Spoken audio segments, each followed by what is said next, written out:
Edmonton Sports Talk. My God, I love it. My name's Jay Milne. #Blue. Our sports update deliverer. The Kubusch. I'm Zachary Kubusch, and you're up today. You know what, Reid? You might be honest. All right, here's what's going on in the Nasty Show.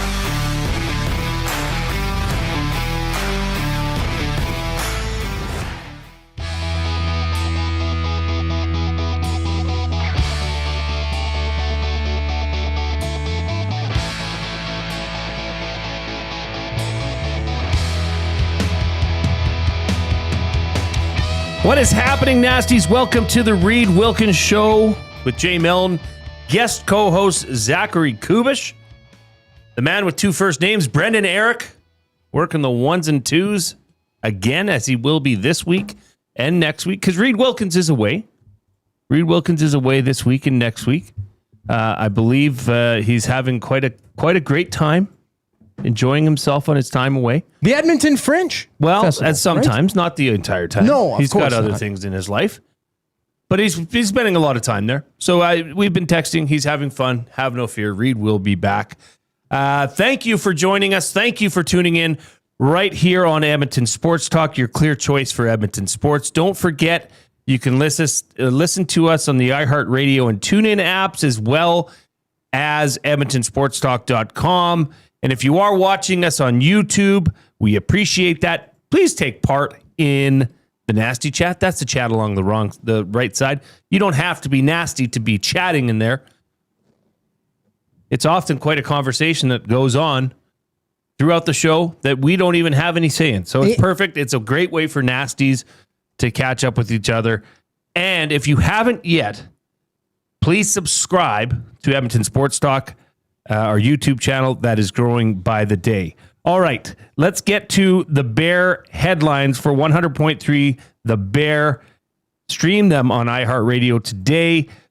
I mean, we got to get into these Blue Jays, okay? We're going to talk about the Blue Jays at 3:20 for Fired Up. They are on fuego. We're going to look ahead at their schedule, because I don't know how much you've looked ahead at their schedule. I went through each series, and I've got a little fun stat, a little tidbit that might give you some encouragement for the Blue Jays moving forward. We're going to continue our trip around the NFL. Our NFL kickoff preview will continue today. We've got Jay Recher from the Jay Recher podcast. He covers the Tampa Bay Buccaneers, okay? So Buccaneers fans, listen up. And then we've got Tyler Drake at Arizona Sports, co-host of the Cardinals Corner. Both those guests will be coming up at 4 o'clock and 5 o'clock. And as well, this is one of the craziest videos I've ever seen that we're going to get to see together. Okay, it's hard to explain.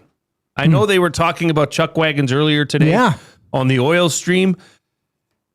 What happened last week in Rocky Mountain House? Let's just say there was an incident, and we're going to show it to you, and we're going to have our good friend from the WPCA, Greg Buchanan, join us for Wagon Wednesday. This is the final installment of Wagon Wednesday.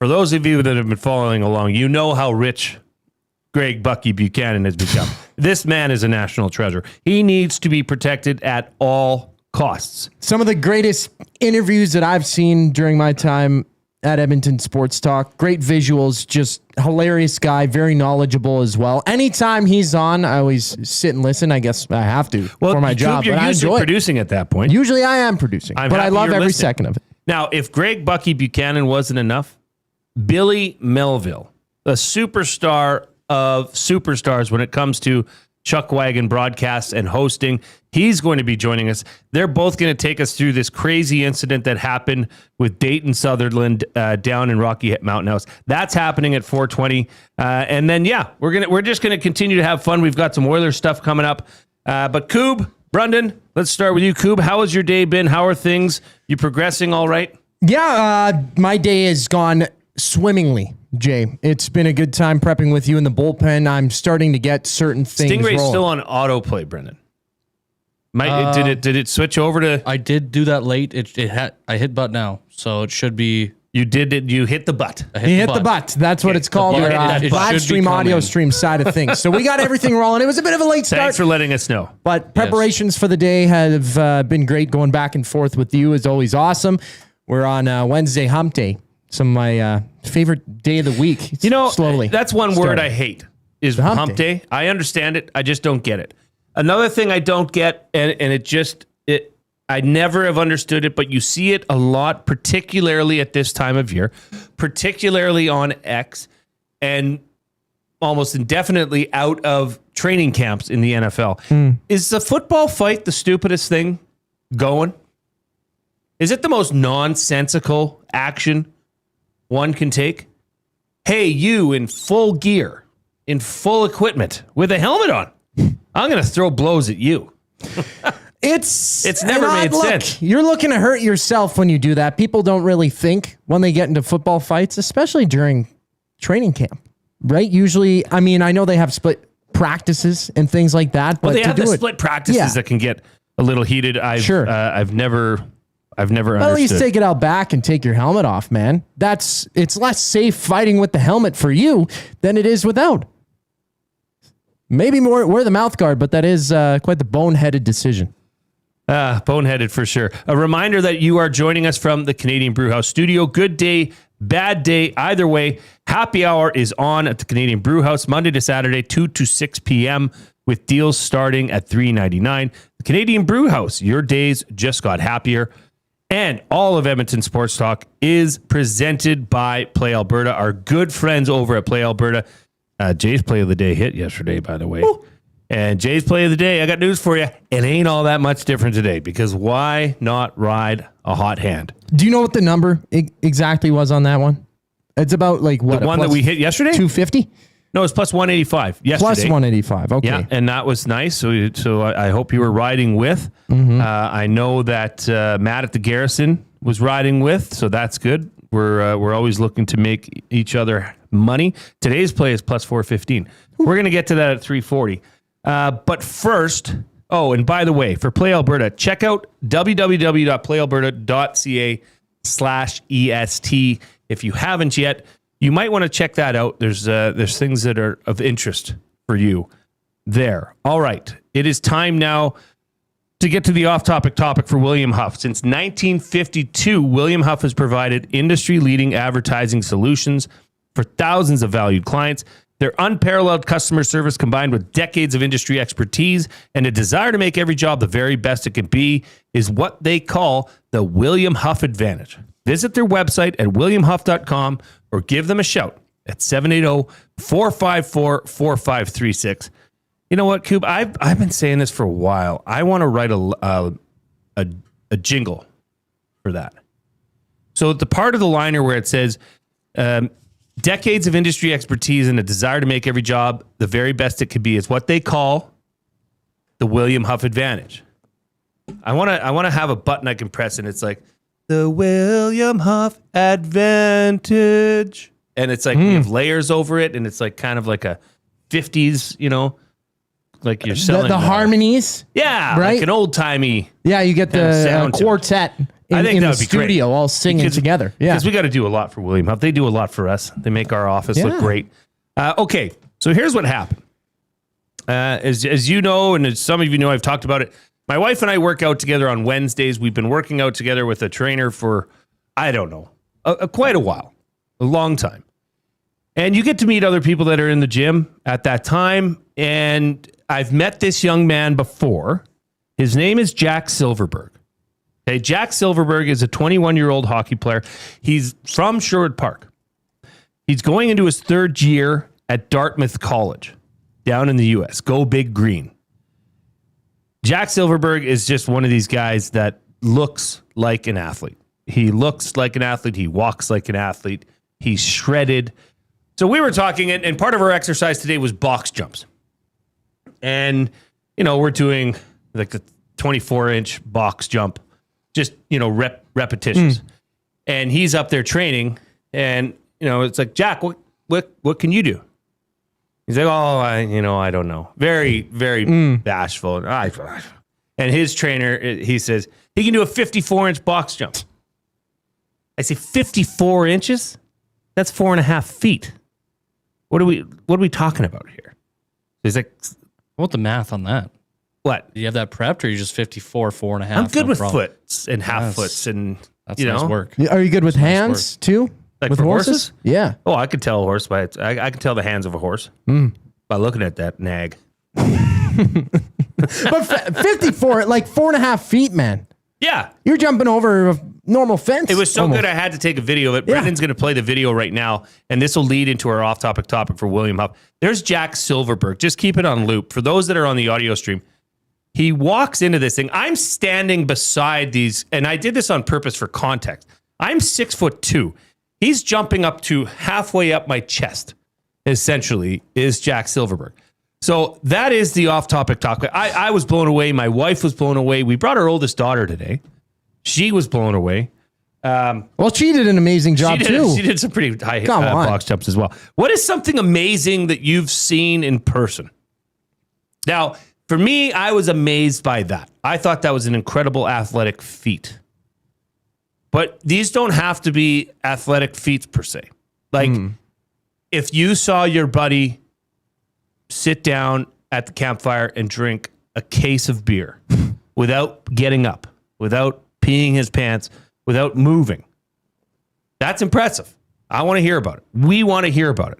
Okay? So send those in. You can hit us up at the River Cree Resort and Casino text line, 780-218-9999, or you can send in your entries into the chat. I had put it in earlier while we were waiting for the show to come on, and Matthew Hyman sent in an early one. I saw a guy attempt a backflip off the 10-meter at the Pan Am pool. He over-rotated and landed square on his back. He just floated there like a dead fish. He was fired up trying to get the kids to jump. I mean, that would be a sight to see for sure. Yeah. So send them in. What is the most amazing thing you've seen in person? I've seen a few amazing things. Similar to the diving, the backflip. Somebody who didn't fail it, actually. Terwilliger Rec Center, they have, I don't know how many meters that would be, 15, maybe 20 on the highest diving board that you would have.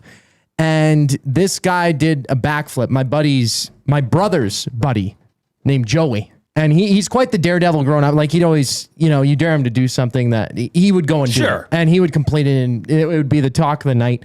This guy went up there, did the backflip. Another amazing thing I see in person all the time. I can't do it myself, so I think it's quite amazing, is driving manual, driving a standard vehicle. I know it sounds pretty boring. That's a good one. But I Yeah, look at it like that. I've had my go at it, and I'm like, I don't know what the heck I'm doing. I feel like it's the first time in a vehicle.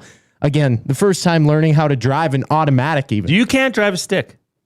I probably couldn't do it to save my life. Really? Okay. I'd probably stall the vehicle a few times. Like, can you drive a stick, Brendan? I think this is where it comes from. What? That's what my Volkswagen Yeah. stick. Ah. Yeah. Yeah, I appreciate a good stick. Very nice. Yeah. Very Yeah. nice. Do you ever really gun it on first gear and then go right into third? Sometimes. Yeah, that's Yeah. a good feeling. It's nice. I like that. I love driving a stick. That's a great one, Coop. And more along those lines. Like, it may be something that you're like, well, is that amazing? But if it's amazing to you, Coop, it is amazing. It Like, is. You nailed it. Another amazing thing too. I do have a few. I'm not gonna lie. Oh, this is like your even a grievances. weird one. Even even more weird, interesting really? Coob one. Well, this my ought to be buddy, good. he's passionate for cooking, and he wanted to be a chef, but he was like, I love it so much, I don't want to do it for a career, whatever. One time for Christmas, probably the best meal I've ever eaten. He made a beef Wellington. And that is amazing. It was spectacular. He was like 19 and made one, and he just. Yes. Come on. Like, sit me down. Give me a beef Wellington. I made a That's beef the best Wellington thing once. It's ever. hard. It's not difficult. easy. It's expensive too. Yeah. Beef tenderloin in this economy. Bones nailed it with this one he sent into the River Cree Resort and Casino inbox. You can also send yours in 780-218-9999. Grew up with a guy who could pee over a stop sign. Are you kidding me? That's actually where I was going to go with mine. That's the one. Like, that's where we're going here. My favorite story from my grandpa is he had a buddy that could pee over a school bus. And I said, as if. No, that's not true. Not true. I did see someone with my own two eyes pee over a fence, and I was equally as amazed as I imagine my grandfather was watching the guy pee over the school bus. I would never pee over a fence. I'm just worried that at some point along that massive fence line that someone's got an electric thing hooked up to it and you're screwed. Ooh, that's a good would be one. screwed. Yeah. Yeah. Somebody walking on the other side, you can't see it. Oof. That's like, This is amazing. Okay, this That is is amazing. this is on the more of the serious side of amazing. Okay. Our good friend Dave from Ewell. Can't wait to see you, Dave, on Friday. Text me what coffee you want, by the way.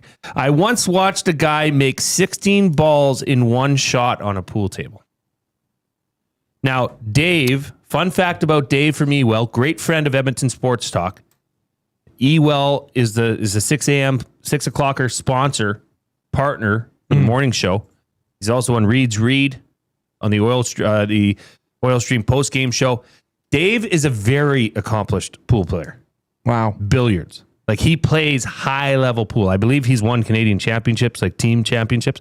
He says he's only ever made 14. So, Dave, is this like in a row? Is this like you make 16? Because I'm not as familiar with pool, but if No. you say it, then I guess we got to do this. It sounds good. Another one, though, even close to home again. Brendan Eric. The big thing that I remembered from your time originally here with EST during your placement, you can solve a Rubik's Cube in like 3 minutes. Yeah, I think my best is like 54 seconds. What? Yeah. I know Bring we it need to in get tomorrow. the Rubik's What are we Cube. even Yeah. doing here? What are I we think doing? maybe the last time I'd solved it was here. Okay, actually. Yeah. Tomorrow's off-topic topic is what is a hidden talent of yours, and we're gonna have Brendan do the Rubik's Cube live on air. Fair? Yeah. Okay, and it's been a while. I don't care if get it takes practice 13 reps. minutes. I was gonna say I would bet minute and a half I could get it. That's it. That is amazing. Now, This is literally the off-topic can I topic. adjust it for you You can prior? do whatever you need. Yeah. Okay, you got to good, hide good, it. good. I like You this. I can't like see where it Hey, rotates. can you bring it tomorrow, and that'll be our Yeah, off-topic I'll track topic? it down. Yeah, Okay, absolutely. Good. Cool. Caster 1990. This is the off-topic topic again for William Huff. Something amazing that you saw in person. Some of these get really good traction. This is one of them, I can tell. He says, I was once at Teddy's restaurant celebrating St. Patty's Day and was introduced to a magician. I asked if he could show me a trick, and he proceeded to entertain me and our table with close-up magic. Nice. That's cool. That is... Are you kidding me? I mean, when you see that up close, Yeah. how can you not be amazed? Yeah. Do you like close-up magic? I mean, a Big doesn't? Uke takes it back to the pee category. Watching a buddy successfully pee over his own shoulders without getting any pee on himself was quite impressive. Are you kidding me? That's a feat of, yeah. Because keep those coming in, whether it be the Nasty Chat or the River Cree Resort and Casino Inbox 780-218.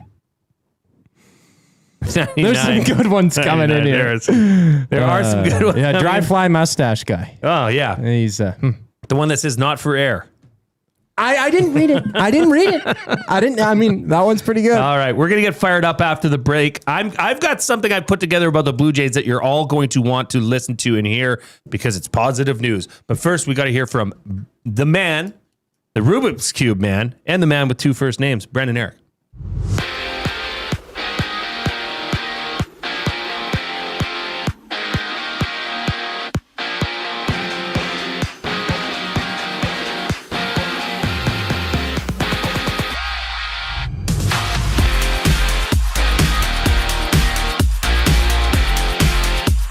The Jays continue their series against the Rays. In their 3-game set, Toronto took the opener 10-5, and Max Scherzer gets the ball this afternoon against Tampa Bay starter Drew Rasmussen. The Jays are sitting just a half game back of the wildcard spot with first pitch scheduled for 4:40. Elsewhere on the majors, the Phillies host the Marlins. The Yankees are in Baltimore taking on the Orioles, and St. Louis keeps it in Cincy for another one against the Reds. Over to the NFL, a couple of injuries to pass along as Saints running back Alvin Kamara is expected to miss at least a month with the MCL sprain, while Texans receiver Jaden Higgins is out for the season after tearing his ACL at practice yesterday. This sports update is brought to you by Paramount Flooring. Edmonton is expecting some changes this offseason, and I'm talking about your flooring. Paramount Flooring brings over 30 years of trusted service and expert installation. Visit their showroom, open 7 days a week, or online at paramountflooring.ca. Boys are back after the break. My name is Brendan Eric, and you're up to date.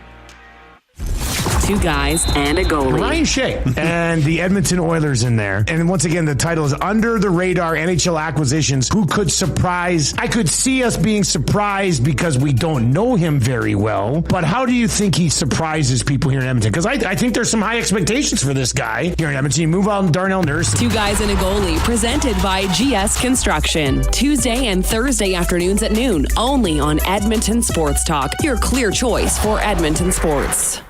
We have what you're looking for. GD Liquidators is Edmonton's one-stop shop for new and used warehouse, office, and industrial items since 1987. You'll find what you want when you want it. Give us a call, visit us in store, or check out the monthly auctions at gdliquidators.com. 100% Canadian owned and operated. We have what you are looking for. GD Liquidators. One moment, you're driving to work. The next, you're facing serious injuries, mounting paperwork, and insurance companies focused on their bottom line. That's where you want Rick Mallett and the team at Hammer Injury Law on your side. For more than 35 years, Rick has helped injured Albertans stand up to insurance companies and pursue the compensation they deserve, with no legal fees unless your case is successful. Serious injuries need the Hammer. Call 1-855-98-HAMMER. What's that number again? 1-855-98-HAMMER. Or learn more at hammerinjurylaw.ca. GCL Diesel has been serving oil country since 1972. From diesel cars to SUVs to pickups. From farm tractors to school buses to a big rig. From diesel generators to forklifts, GCL can test, troubleshoot, and repair all diesel fuel system components. Whether it's injectors, pumps, turbos, filters, or additive, GCL has the parts you need to keep your diesel running the way it should. For genuine diesel parts at wholesale prices, visit GCL Diesel in the West End or online at gcldiesel.com. GCL Diesel. Diesel understood. The Canadian Brewhouse has a happy hour for any scenario. You finished work early? Happy hour. You finished work because you accidentally hit reply all to the entire company? Big happy hour. Your boss said, great job. Happy hour. Your boss said, per my last email. Ugh, emergency happy hour. You finally closed the big deal. Happy hour. With a huge selection of ice cold drinks and great food, the Canadian Brewhouse has a happy hour for whatever just happened at work. The Canadian Brewhouse. Your day just got happier. Ready to raise the stakes? At Play Alberta, bigger bets and buy-ins are now available for nearly all live dealer games. From blackjack to baccarat, your favorite tables are waiting to deal you in. Whether you're kicking back at home or looking for some fun on the go, now's your chance to enhance your Play Alberta experience with new elevated stakes. Visit playalberta.ca/EST to learn more. That's playalberta.ca/EST. Must be 18 plus to play. If you gamble, use your game sense.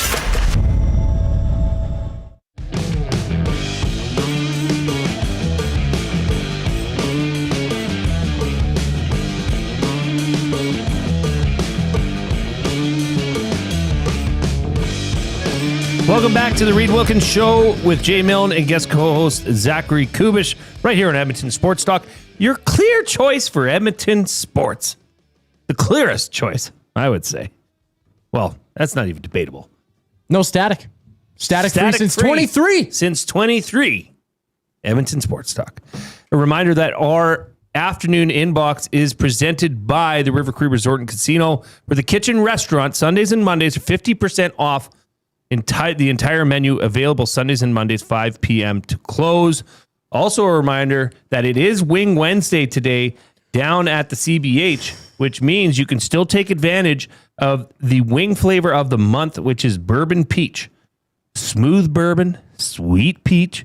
Do I need to say anything more? And they're fire roasted. Yeah. These are roasted. It's just add something to it that roasted grill marks on it, and then you get the sweet with the bourbon. It's beautiful. I love it.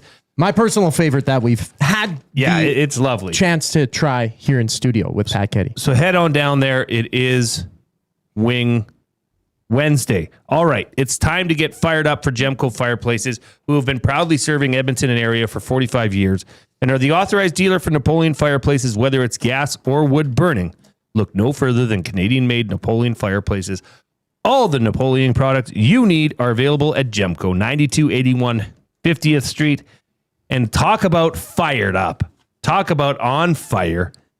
Toronto Blue Jays are on fire right now.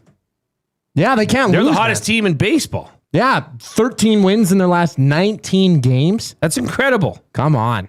Okay, so here's a couple things I just want to talk about. Okay.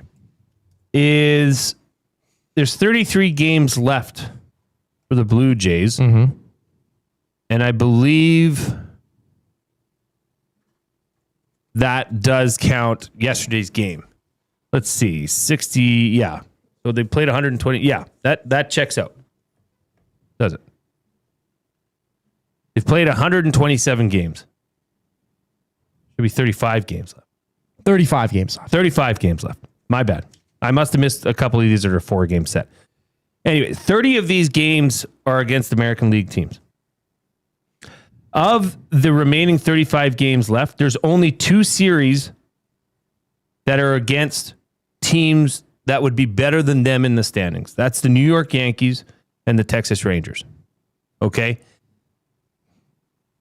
The other 3, 6, 9, 12, 15, 18, 21, 24, 27 games are against teams that are well beneath them in the standings. Only 3 sets are against teams that would be part of this wild card bracket. You know, you could even say there's a, I know they were talking about it on the Lock Shop today about the wild card division, because you could look at, the American League right now and say, yeah, if you were to put together a wild card division, you'd have Texas, Toronto, Cleveland, Baltimore, and Detroit. 5 teams that are vying for that final, and Minnesota obviously, are vying for that final wild card spot. Here's an interesting stat. I got this from, remember I said I was at the gym today. Yes. Darren is one of the trainers there. He's a stats guy, loves stats, loves the Elks too. Cool. Great man. He gave me this one. He says, hey, Jay, what do you think of this? The Blue Jays are 59-53 against the MLB, say.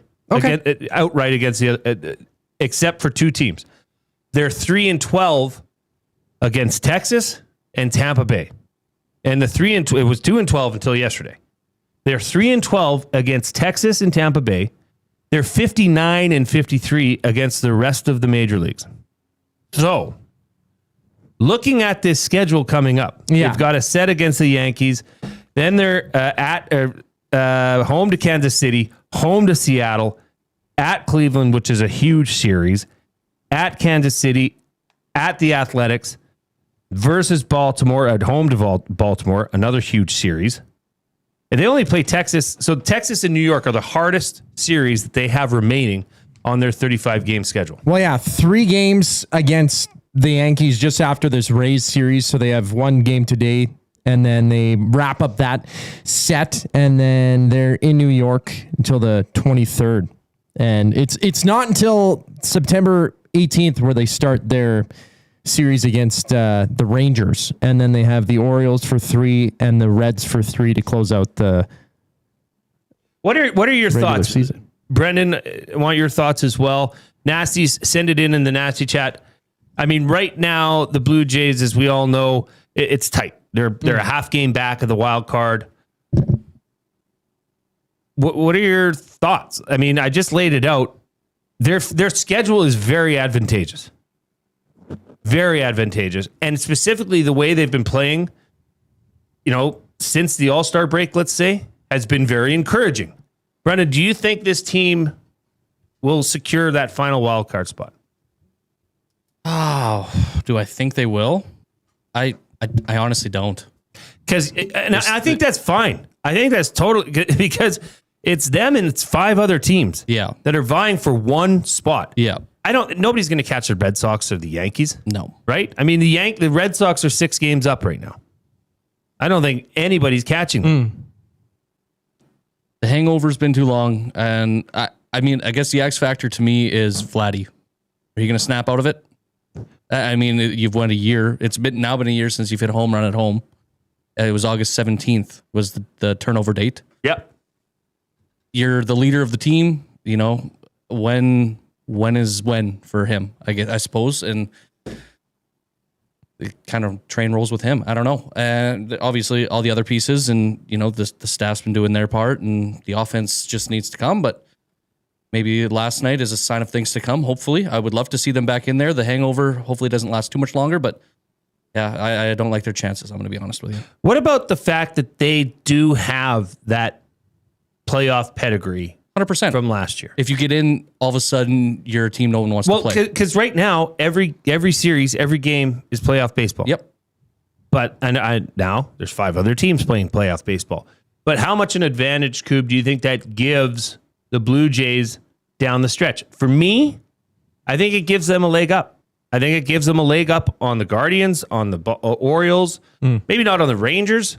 But for a few of those fighting in that same spot, like they know what it takes. The Tigers to push, though, right? Yeah. And this is the time to do it. I don't know where the team is at, where they started, and how they kind of turned it around when they had such a weird half buying, half selling kind of deadline, even last and they year, turned on the gear. They went to the World Series. They went to Game 7 of the World Series, and they turned it up right toward the end of the season too. Well, and they started out like ass. Yeah, they were. I know around here we were writing them off early into the season. Saying, oh, here are the Blue Jays doing Blue Jays things. So that's what I'm saying. This team has a short-term history of being able to turn it on at the right time. This would be a situation where there's one spot. I would give the Blue Jays, I would give them better than 50-50 chance to do that, to get that. That's to me. Now, that being said, I wonder, did they get it up? Because Dusty and Huss were talking about it today. Okay. Are you referring to a bet? Just Jays to get in. Oh, okay. Do you want to go fishing for that right now, everybody? Yeah, I'm looking at it. I mean, I'll do it over the break. Because I know we got to get out. Right. But yeah, the Blue Jays, 3-12 against the Texas Rangers and the Tampa Bay Rays. Against everybody else in the MLB, they're 59-53. That should be encouraging, given that they only have, out of their 35 games left, they only have 3 games against Texas. 2 games, including today against Tampa. The rest are against teams that they're above 500 with.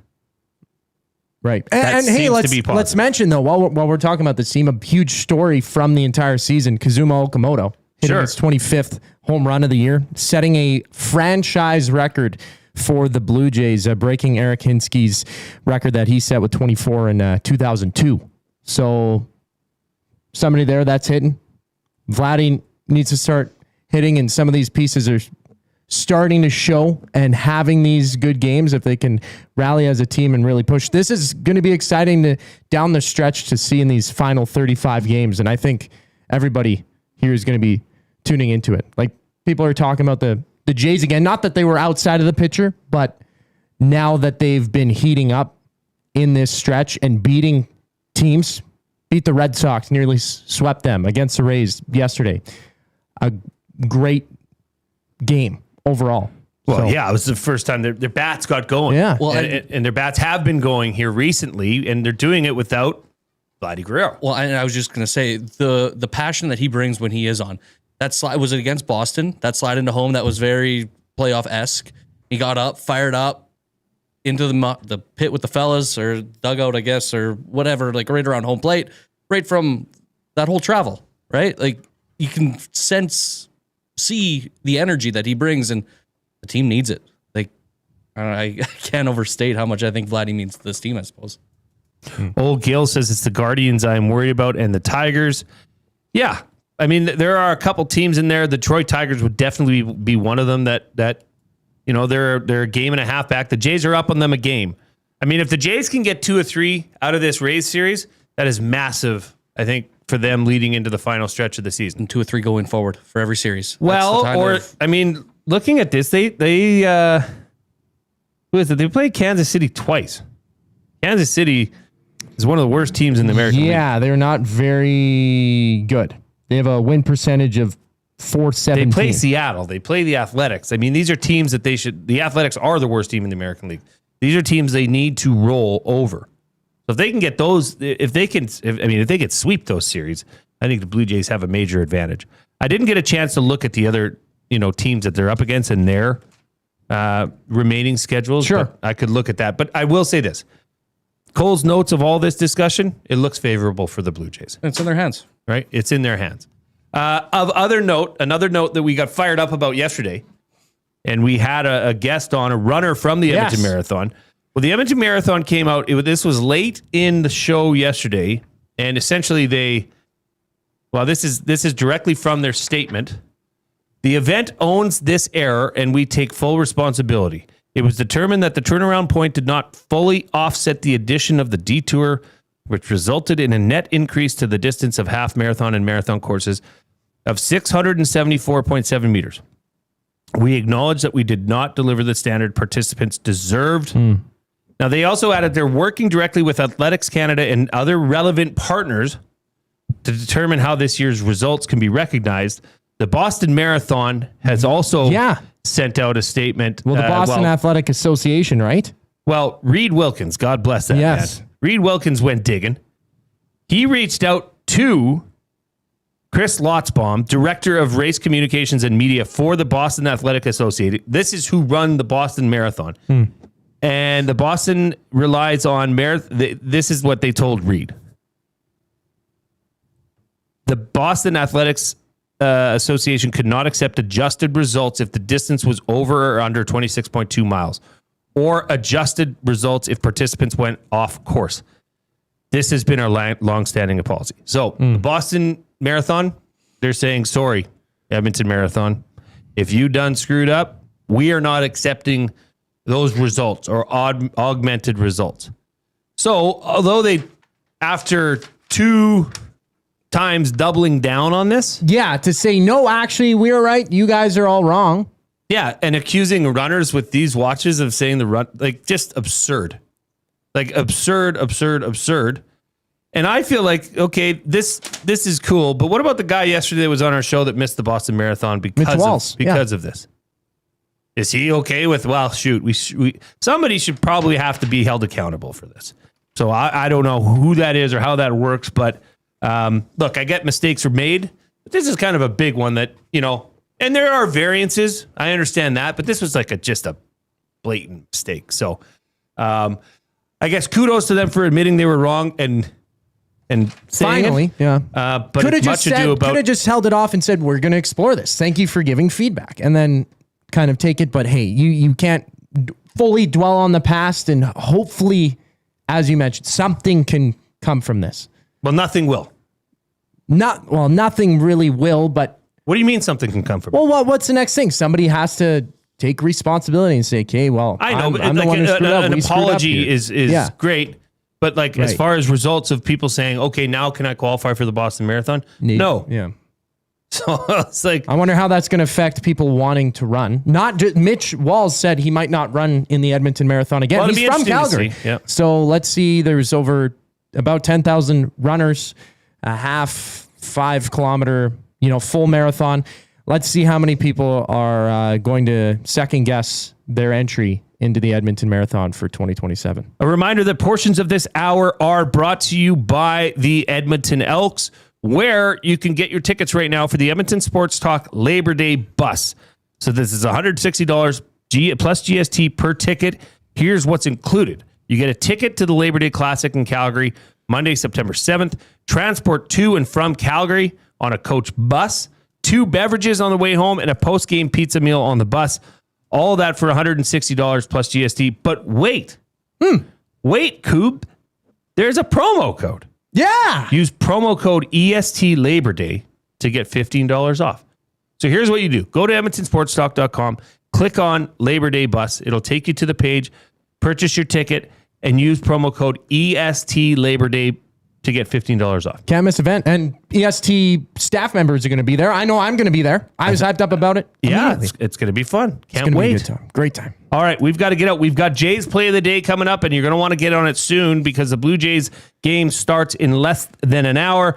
Not to forget, we've got Jay Recher coming up. He's from the Jay Recher podcast out of Tampa Bay to check in on the Buccaneers. Wagon Wednesday, buying or selling, going to Arizona to check on the Cardinals. We've got a lot coming up. Stick with us. Brendan, Eric, you're up.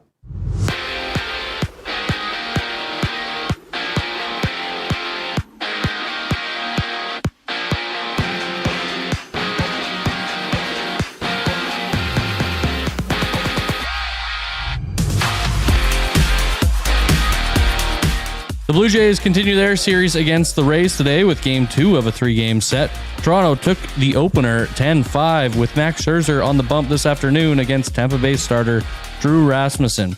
Jays are sitting just a half game back of a wild card spot with first pitch scheduled for 4:40 today. A couple games have set their final scores. The Pirates take down the Tigers 4-3. The Mets winning against the Padres 4-2, and the White Sox grabbing one against the Cubs 3-0. Elsewhere around the majors, the Giants look to bounce back against the Guardians. The Brewers will try to avenge last night's slashing against the Mariners, and the Royals seek another one versus the Athletics. Over to the NFL, a couple injuries to pass along as the Saints running back Alvin Kamara is expected to miss at least a month with an MCL sprain, while Texans receiver Jaden Higgins is out for the season after tearing his ACL in yesterday's practice. This sports update is brought to you by Say the Reid Sport Medicine. Connor McDavid has a team of specialists. You've got a bag of frozen peas. At Say the Reid Sport Medicine, get the same locker room approach that's trusted by the best in the game. Call 780-460-9977 or visit their website at saythereidsportmed.ca to book an appointment today. The boys back after the break. My name is Brendan Eric, and you're up to date. The oil stream. I see Shea is more of a replacement for Kulak than Nurse. Is that wrong? He's smaller than both of them, if I'm not mistaken. Yeah, like he's not going to be like he's a smart. Like I think Brett Kulak, he was smart. He could get around. He was a good skater. Yeah. I think he's pretty well. I think that's right on par. Maybe a little bit better offensively. The Oil Stream presented by Boston Pizza. Monday, Wednesday, and Friday afternoons at noon. Only on Edmonton Sports Talk. Your clear choice for Edmonton sports. Back to school? Really? Yay! Really.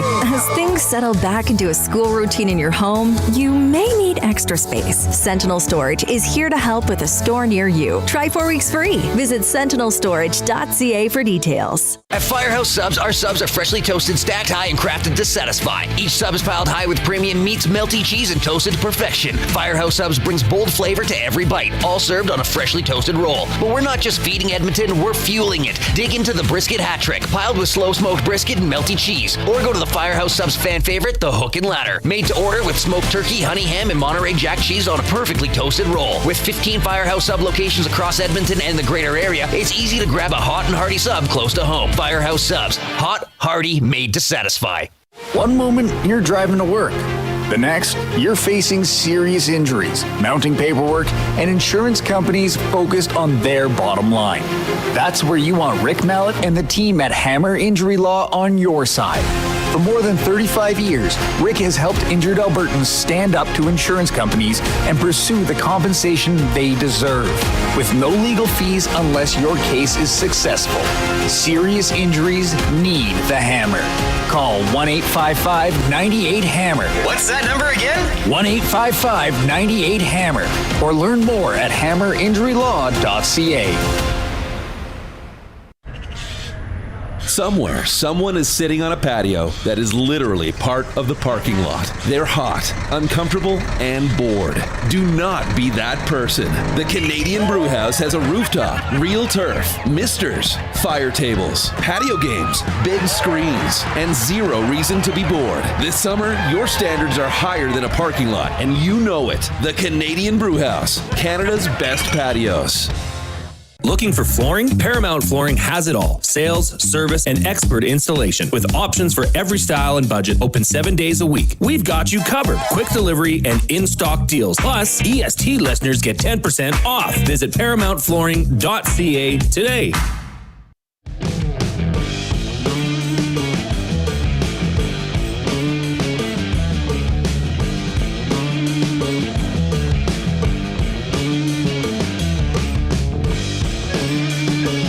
Welcome back to the Reid Wilkins Show with Jay Milne and guest co-host Zachary Kubusch.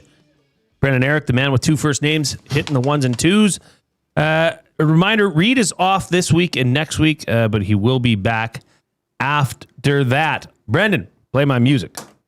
It's Jay, it's play, he's Jay, it's today. It's Jay's play of the the day. It's Jay's play of the day. Jay's play of the day.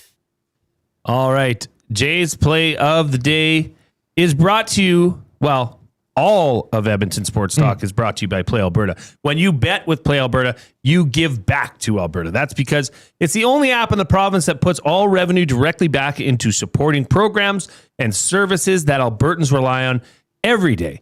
So next time you place a wager on your favorite team, know that you're also making a difference across the province through Alberta's General Revenue Fund. Visit playalberta.ca/EST to learn more. That's playalberta.ca/EST. Must be 18 years of age or older to play. If you gamble, use your game sense. All right. As mentioned earlier in the show, Jay's play of the day cashed yesterday. Alejandro Kirk almost hit for the cycle. The Blue Jays won. And what was the third? Oh, 3.5 runs in 5 innings. Over. Yes. So I thought to myself, why mess around with something that's good? If it ain't broke, don't fix it. Now, okay, I will say I do have my hesitations. Okay, Max Scherzer's on the mound. That's my hesitation. Yeah. All right. Now, hey, we're talking playoff baseball. Who else would you want? I mean, Max Scherzer, he's a proven pitcher. He's a proven gunner. He can come through in the big positions. Okay. Let's see how it goes. So I didn't touch anything with the scores. So here's Jay's play of the day. Alejandro Kirk, 1 or more total bases. Very similar to yesterday, except yesterday's was a single. So 1 or more total bases. Over 3.5 runs in the first 5 innings. So, a higher scoring first 5 innings. Okay. Mm-hmm. And George Springer, Mr. Springer Dinger, 1 or more RBIs. Ribbies. Okay? Ribbies. That's right. That's what they call them. Plus 415. That's Jay's play of the day. Ooh. Head over to playalberta.ca, click on sports, click on ESC specials. You will see Jay's play of the day as well as a plethora of other plays. All right, Koob. What happened here in Oilers country or in the NHL? Was there some sort of a jersey announcement today? Right. Well, did we want to get to that for the Oil Understood for one GCL Diesel as I come across here? Now, okay, the Edmonton Oilers. We should. This is brought to you by GCL Diesel, providers of the best diesel engine components around. From turbochargers to injectors, fuel pumps to sensors, they are the critical engine components, proud to serve Edmonton and Northern Alberta for over 50 years, and now a partner of Edmonton Sports Talk and the Reid Wilkins Show. GCL Diesel. Diesel? Are you kidding me? Understood. Bang up. What happened, Koob? All right. The Edmonton Oilers released their themed game promotional schedule for the upcoming 2026-27 season. 13 unique theme games from Hockey Fights Cancer, Oilers Next Gen, Canadian Armed Forces Appreciation, and much, much more. It all starts off with their home opener September 29th at home to Vancouver. And they have Indigenous Night against the Carolina Hurricanes October 22nd. Another big one, though, that I would highlight that first popped out to me is January 13th, Connor McDavid's birthday against the San Jose Sharks. The first time Darnell Nurse will be back in Edmonton to face his former team. That will be Ukrainian Heritage Night. And in that same week, January 17th against Winnipeg, Canadian Armed Forces Appreciation, and so much more going on for the Edmonton Oilers. You did mention, though, the jerseys. That is a bigger thing. The promo schedule is pretty cool. So highlight January 13th. That's going to be a good one for me to watch. Okay. I'm selfully looking forward to that. I think that might all be Edmonton Oilers fans much around the city. anticipated game. Definitely. We'll be talking about that for months to come. But I doubt it. The bigger thing, probably one thing that you think you're going to talk about the Nurse game for months? Maybe it'll come up in conversation. I don't know. Probably it was a Tristan Jarry thing all over again. Well, Koob, it's August 19th. But We're talking about what nights they have coming up on their theme nights.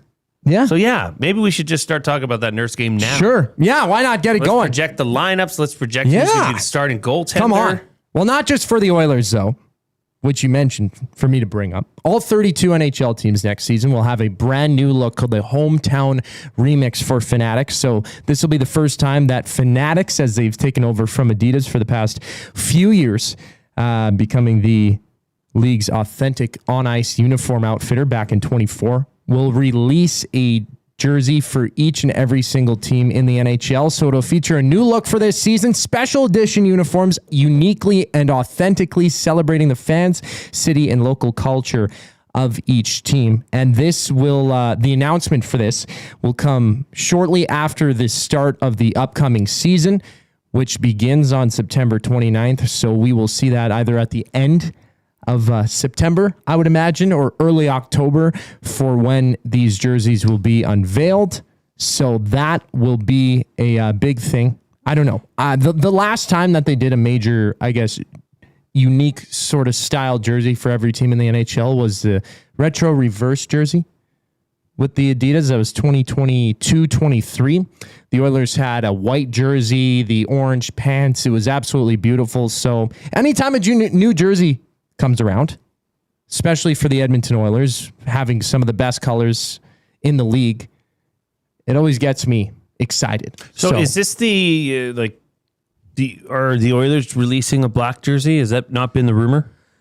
Apparently that is the rumor, some Miami Vice looking jersey. It's going to be different. So is this the remix jersey? This is the hometown remix jersey. So that black one is their remix. That will be the remix. I've heard that it is black. Yeah, sure. I think that's like consensus is that it's been thrown out there that it's black. Okay.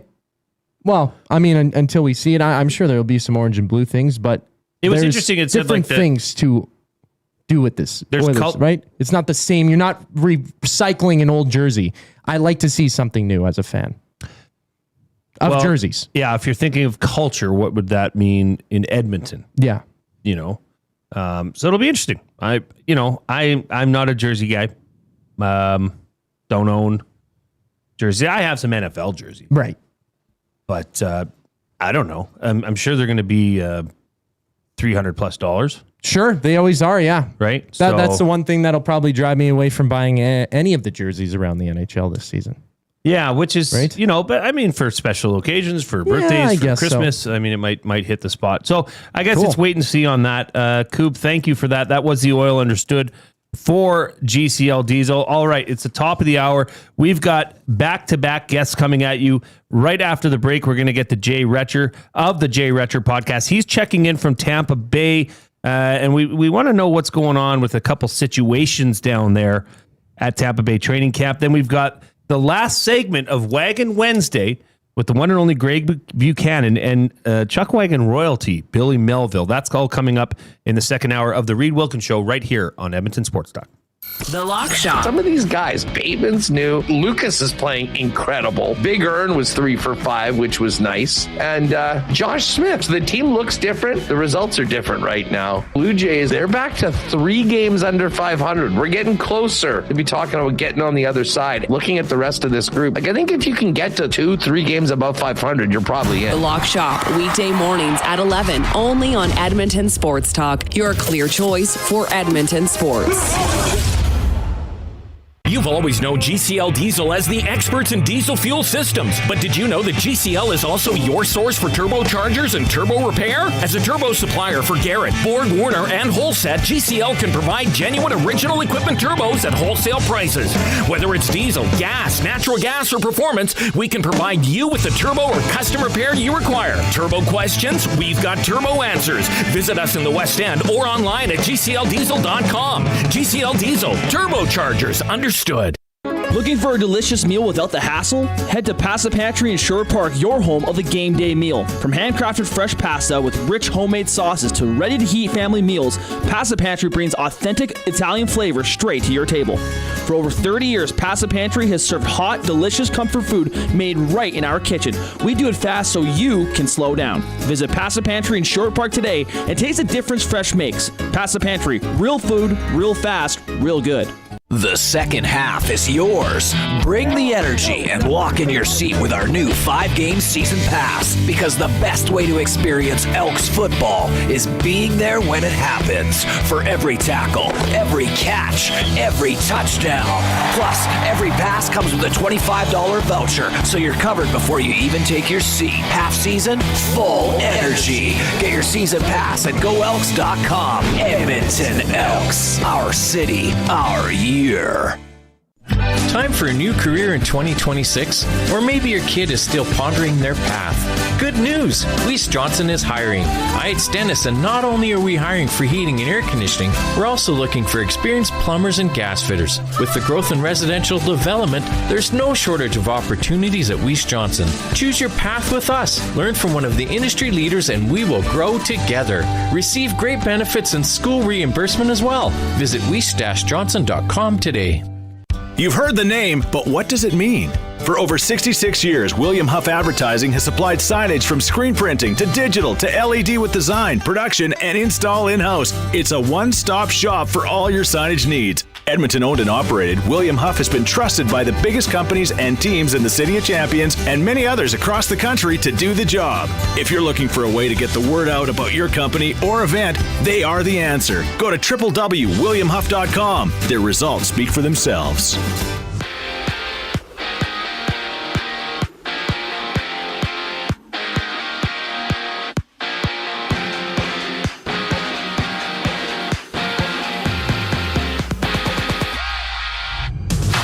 The Jays continue their series against the Rays today. Game 2 of a 3-game set. Toronto took the opener 10-5. Max Scherzer on the bump this afternoon against Tampa Bay's starter Drew Rasmussen. Jays are sitting just a half game back of a wild card spot with first pitch scheduled for 4:40. One game ongoing around the majors. The Diamondbacks up a 5-2 on the Red Sox. That's in the bottom of the 6th. And a couple finals. The Twins take down the Braves 6-4. The Cubs losing 3-rip to the White Sox. And the Mets taking down San Diego 4-2. Elsewhere around the majors, the Phillies host the Marlins. The Yankees are in Baltimore taking on the Orioles, and St. Louis keeps it in Cincy for another one against the Reds. The Elks, the injury report is out from today's practice. Defensive back Kenny Logan Jr. did not participate. Wide receiver Royce Metier and DB Joe Robustelli were both full participants. All three, though, doubtful for Friday. Some Bucs talk right now at the start of the second hour of the Reid Wilkins Show. I'm Brendan Eric, and you're up to date.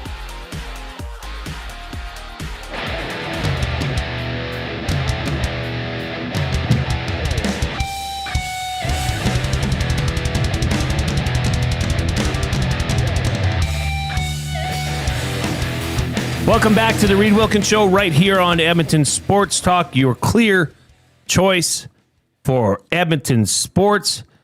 A reminder, we've got Wagon Wednesday, buying or selling, and then we are going to check in on the Arizona Cardinals at the top of the hour. But first, let's hit the Oil Country Towing video hotline.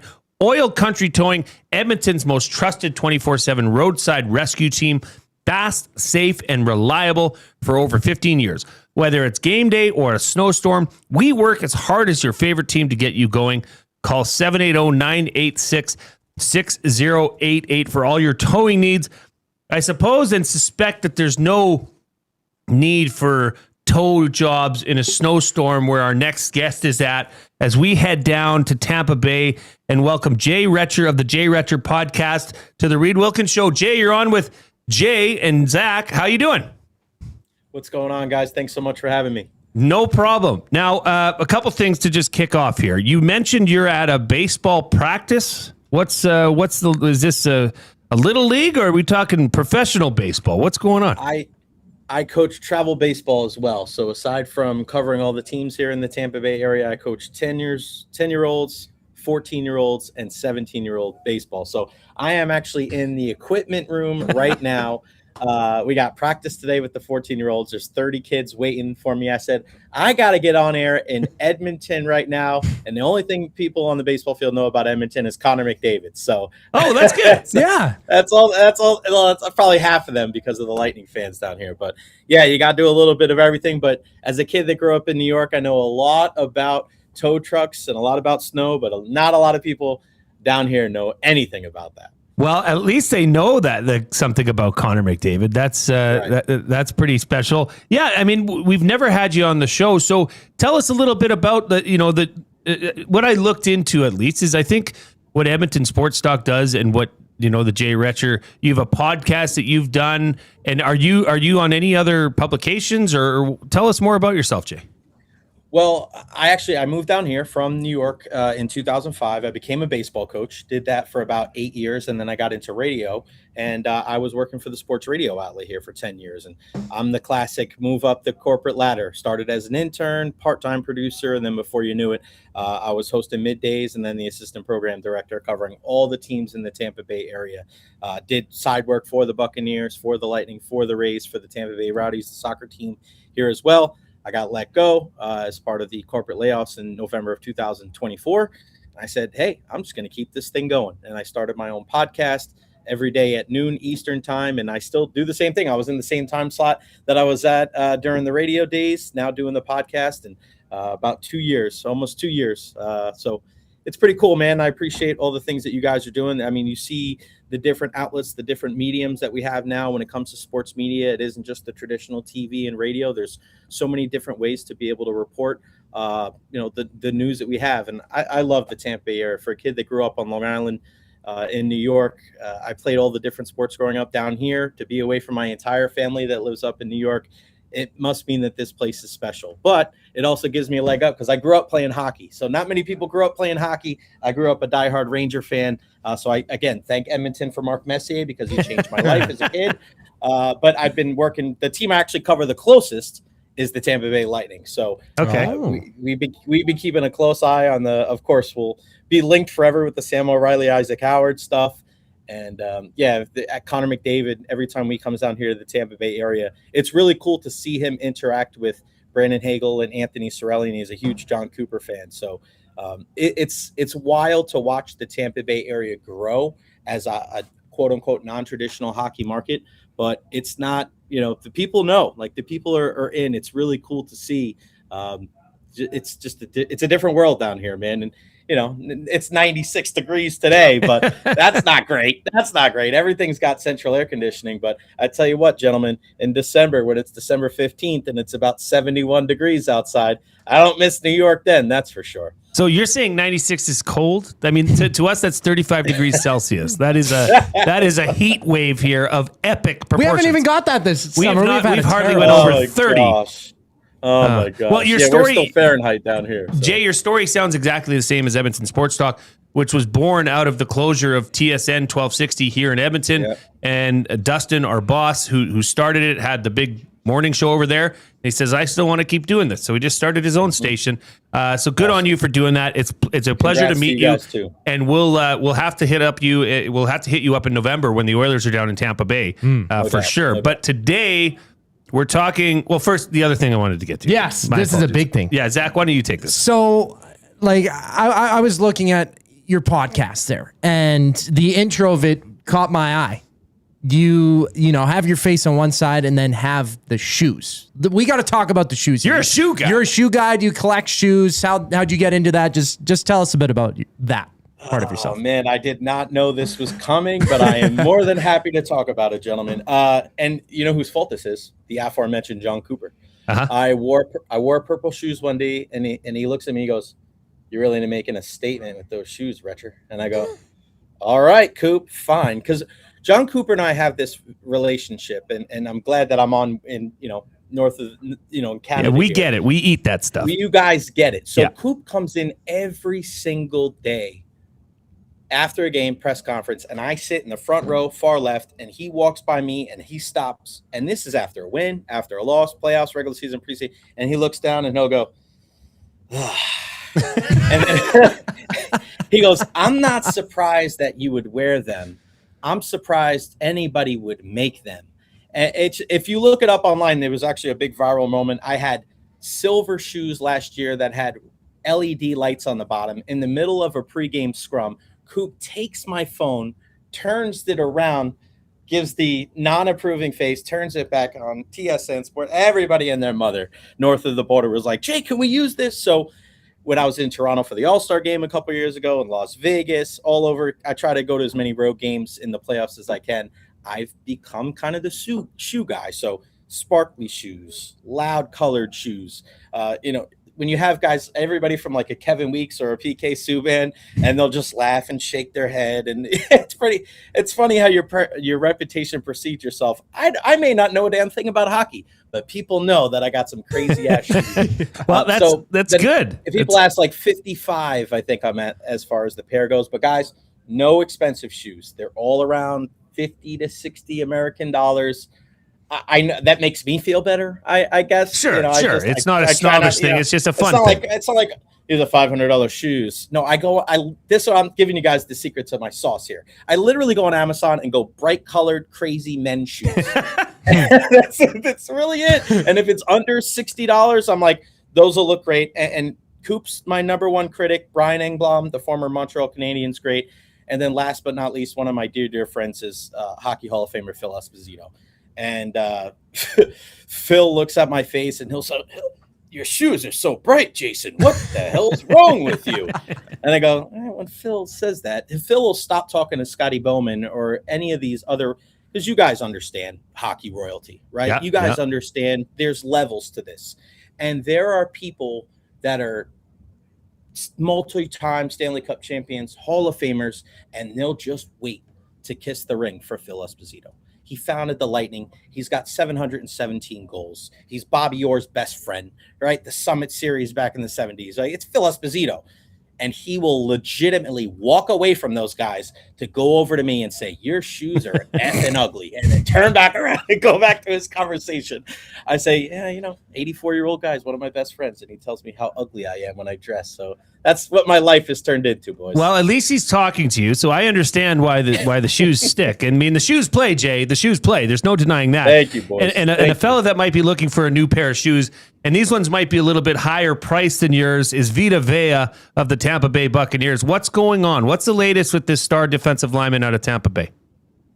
You know what's funny? He comes out with this trade request right before the start of the regular season, and he really doesn't have much leverage. I mean, the Buccaneers don't like to pay guys in their early 30s, even though he was healthy for all 17 games last year. Guys sometimes fall off a cliff at that age, and the defensive tackle position is so tough to really grade based on numbers, right? It's easy, using kind of like a hockey analogy. You look at how many points a guy gets, right? How many goals he scores. On football, if you're a skill position guy, how many yards you get, how many touchdowns you score. Defensive tackle, like he could have a great game and have half of a tackle, right? It's hard to quantify how good he is. So he's also looking at some of these other guys like Jalen Carter and going, "Yeah, I want that money." It's like, they're also 5-6 years younger than you, Vita Vea. Now, this is where, and you guys can really appreciate this doing what you do. There's a big difference between the kind of the national perspective and the local perspective.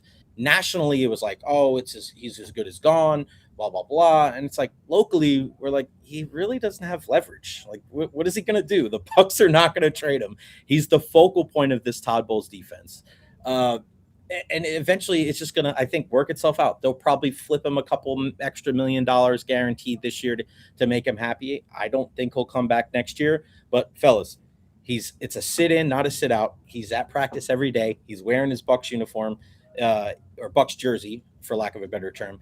And he's in the middle of the drills. Like, he's kind of like an extra coach out there. So he's not aloof on the sideline, not caring. Like, this is just one of those things where he tried to get more money, right? This is what he was trying to do. I'm trying to get more money. They're just going to stand firm. He really doesn't have much leverage at his age, at this time of his career. I think it'll end up getting done in some form or fashion. I don't see them trading him, because if Todd Bowles wants to keep his job after this season, he needs Vita Vea, number 50, to be right smack dab in the middle, occupying two offensive linemen. Sure, yeah, he's a big part of that defensive line.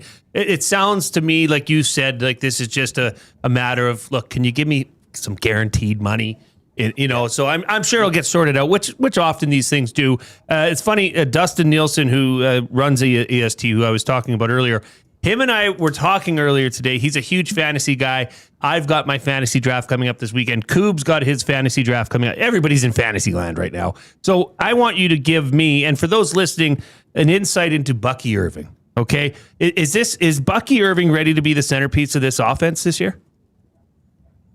Oh no, You did not draft him.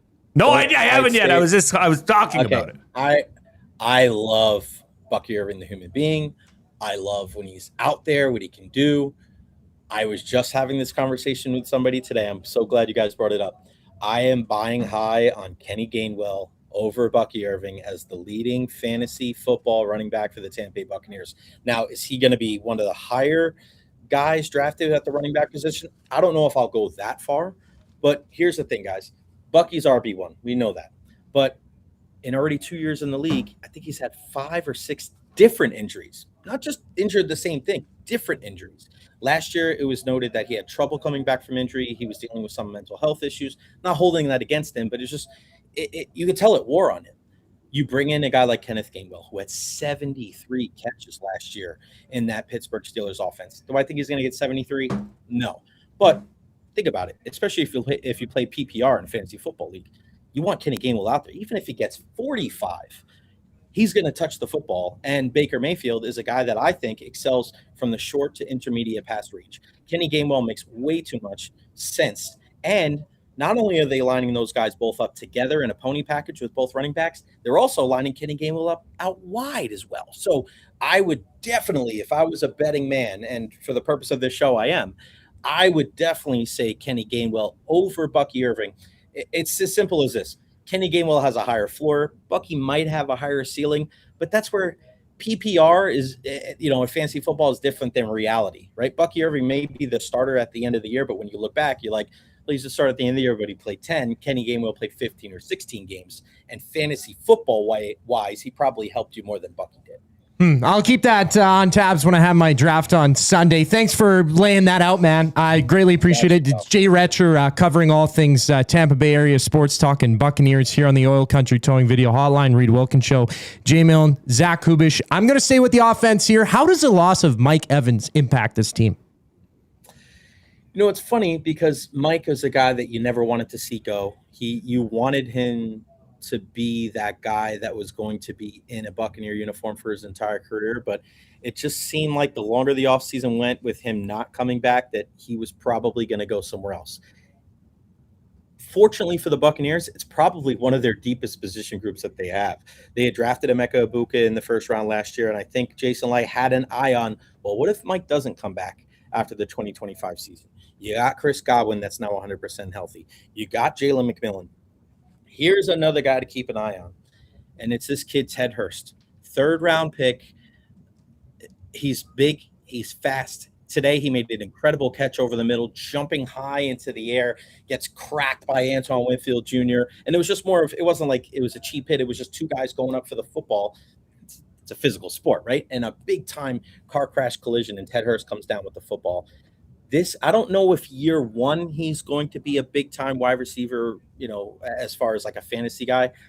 But if there are injuries in that wide receiver room, let's say 2 of those 3 guys are out and Ted Hurst is starting, he will be a fantasy option for you because he's a guy that runs 4.3, 4.4. He's 6'4", 6'5". This guy is a problem. I really like Ted Hurst. That's one of those guys that maybe outside of Tampa you're not hearing much about, but you need to write him down, jot him down, because that could be one of those guys you pick up late in the draft, and he may win you a fantasy championship at the end of the year. We've got our notes right here. Jay Recher of the Jay Recher podcast. Just a couple more for you. Thank you for being so generous with your time. We'll get you back to your baseball practice. Yams1818 in the chat says, Bucky goes a few rounds ahead of Gainwell right now. This is really good intel. So everybody's appreciating that. I wanted to go over to the defensive side, and a man that's been creating some buzz during training camp here is a 15th overall pick out of Miami, Ruben Bain Jr. So he stays out long after practice. Like, who cares? And like, isn't that what you want? Like, is this guy as advertised? Usually the first guy on the field, last guy off. Is he going to change that defense? Yeah. I keep trying to not have it be that way. I keep trying to go, like, you know what? Today I'm not going to look at Ruben Bain Jr. I'm going to look at somebody else. And then he just zips by you, and you're like, who the heck was that? Who's Ruben Bain Jr. again? He's just a special guy. He is. Like, he's no nonsense. You get that with Ruben Bain Jr., Josiah Trotter, and Ted Hurst. The top 3 draft picks for the Buccaneers are mature kids. They are wise beyond their years, and Ruben Bain Jr. is playing with the chip on his shoulder. If you watch that video of the night he got drafted, he wasn't a guy that got the hat and was posing. He got the hat and ran right up to the stage to Roger Goodell. All these things about his arms being too short, he is not having it. He had a rep today. My buddy Logan Robinson from Bucs Game Day. It went viral today. A rep against Luke Gedeke, who many people think is one of the better right tackles in the league, and just blew right by him. This is an established professional at that position. Ruben Bain is going to be one of those guys. I think a lot of teams out there are going to rue the day they passed on him. Listen, Arvell Reese, David Bailey, guys at the top of the draft, great players. Don't get me wrong. They're probably going to have good careers, but Ruben Bain, we're going to look back maybe in 5-10 years, go, how the heck did he fall to the Buccaneers? The Bucs weren't playing around. When they drafted him, there was no discussion. Go get Ruben Bain. I think they ran hundreds of simulations. I don't know if Bain was there in any of them that they had. So, yeah, as much as I'm not trying to buy into the hype, every single day you go out there, you see Ruben Bain. He makes an impact. It's hard to ignore a guy like that. Jay, this was fantastic. Thank you again for your time. Where can people, for those that have joined throughout this segment, just again, where can people follow you? There's lots of Tampa Bay Buccaneer fans and Tampa Bay sports fans that live in Edmonton, if you can believe it. Where can they find you? At Jay Recher on all social media platforms, at JayRecher. I signed up for all social media accounts right away, Pinterest and all that stuff. The Jay Recher podcast live every day at noon Eastern Standard Time. But yeah, whenever you guys need me, let me know and we'll talk sports. Right on. That was Jay Recher. Thank you again. We'll chat. We're going to chat in November for sure. All right. Jay Recher joining us courtesy of the Oil Country Towing Hotline.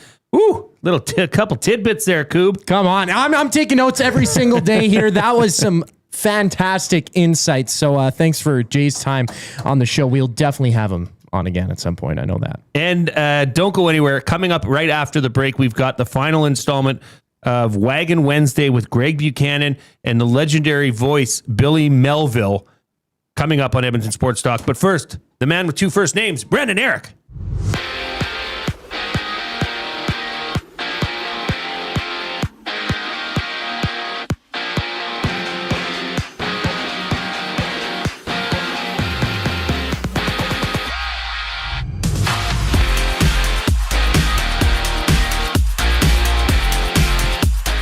The Blue Jays continue their series against the Rays today with game 2 of 3 happening in about 20 minutes. Toronto took the opener 10-5 and Max Scherzer on the bump this afternoon against Tampa Bay starter Drew Rasmussen. The Jays are sitting just a half game back of a wildcard spot with first pitch at 4:40. Elsewhere around the majors, the Giants look to bounce back against the Guardians. The Brewers will try to avenge last night's slashing against the Mariners, and the Royals seek another one versus the Athletics. To the NFL, a couple injuries to pass along as Saints running back Alvin Kamara is expected to miss at least a month with an MCL sprain, while Texans receiver Jaden Higgins is out for the season after tearing his ACL at practice yesterday. The Elks injury report is out from today's practice. Defensive back Kenny Logan Jr. did not participate. Wide receiver Royce Metier and DB Joe Robustelli were both full participants, and all three are doubtful for Friday. This sports update is brought to you by Windsor Plywood Leduc, locally owned and operated, serving Leduc and the surrounding area for over 30 years. Windsor Plywood has doors, flooring, baseboards, and of course, plywood. Go see the knowledgeable staff today at Windsor Plywood Leduc. Wagon Wednesday after the break. My name is Brendan Eric, and you're up to date. The Nielsen Show with Lieutenant Eric. Marshall Ferguson, CFL on TSN. I mean, heck, guys, I was covering the Philpott Bowl last week. During the pregame introductions, they're like, number 85, Jalen Philpott, and the crowd popped. Like, with my headset on, and I took my headset off, I'm like, oh my God, did they just actually, like, lose their minds in a pregame introduction? That never happens in the CFL. So, homegrown heroes, to me, the Alouettes have probably got 2 of the top 5 when it comes to Tyson and Davis Alexander right now. It's just the reality. The Nielsen Show with Lieutenant Eric, weekday mornings 6 to 9, only on Edmonton Sports Talk, your clear choice for Edmonton sports. Ready to raise the stakes? At Play Alberta, bigger bets and buy-ins are now available for nearly all live dealer games. From blackjack to baccarat, your favorite tables are waiting to deal you in. Whether you're kicking back at home or looking for some fun on the go, now's your chance to enhance your Play Alberta experience with new elevated stakes. Visit playalberta.ca/EST to learn more. That's playalberta.ca/EST. Must be 18 plus to play. If you gamble, use your game sense. At Firehouse Subs, our subs are freshly toasted, stacked high, and crafted to satisfy. Each sub is piled high with premium meats, melty cheese, and toasted to perfection. Firehouse Subs brings bold flavor to every bite, all served on a freshly toasted roll. But we're not just feeding Edmonton, we're fueling it. Dig into the brisket hat trick, piled with slow-smoked brisket and melty cheese. Or go to the Firehouse Subs fan favorite, the Hook and Ladder. Made to order with smoked turkey, honey ham, and Monterey Jack cheese on a perfectly toasted roll. With 15 Firehouse Sub locations across Edmonton and the greater area, it's easy to grab a hot and hearty sub close to home. Firehouse Subs. Hot, hearty, made to satisfy. When gambling, set a budget before you play. Stay informed and visit GameSenseAB.ca to learn how. Remember, if you gamble, use your game sense. Celebrate 50 years of the Toronto Blue Jays with Sentinel Storage. Enter for your chance to win the ultimate Jays collection of memorabilia. Visit bluejays.com/Sentinel Storage contest to enter and see full contest rules. Sentinel Storage, official storage provider of the Toronto Blue Jays. Since 1952, William Huff has been the heartbeat of Edmonton's advertising world. From humble beginnings to a citywide powerhouse, we've been the go-to for signage from print to design and installation. Partnering with Edmonton's top sports franchises and major events, we've helped shape the city's global reputation. Our secret, unmatched customer service, decades of experience, and a passion for excellence we call the William Huff Advantage. Visit us online at williamhuff.com.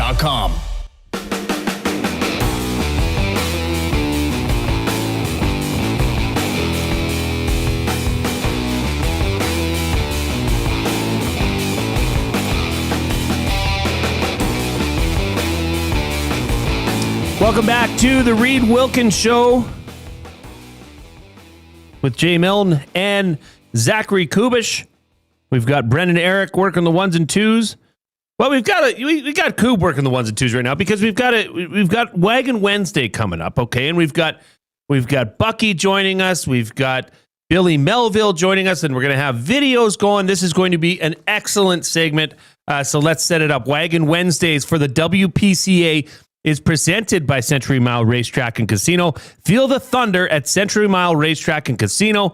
Live horse racing, heart-pounding action, casino excitement, and great dining all in one place.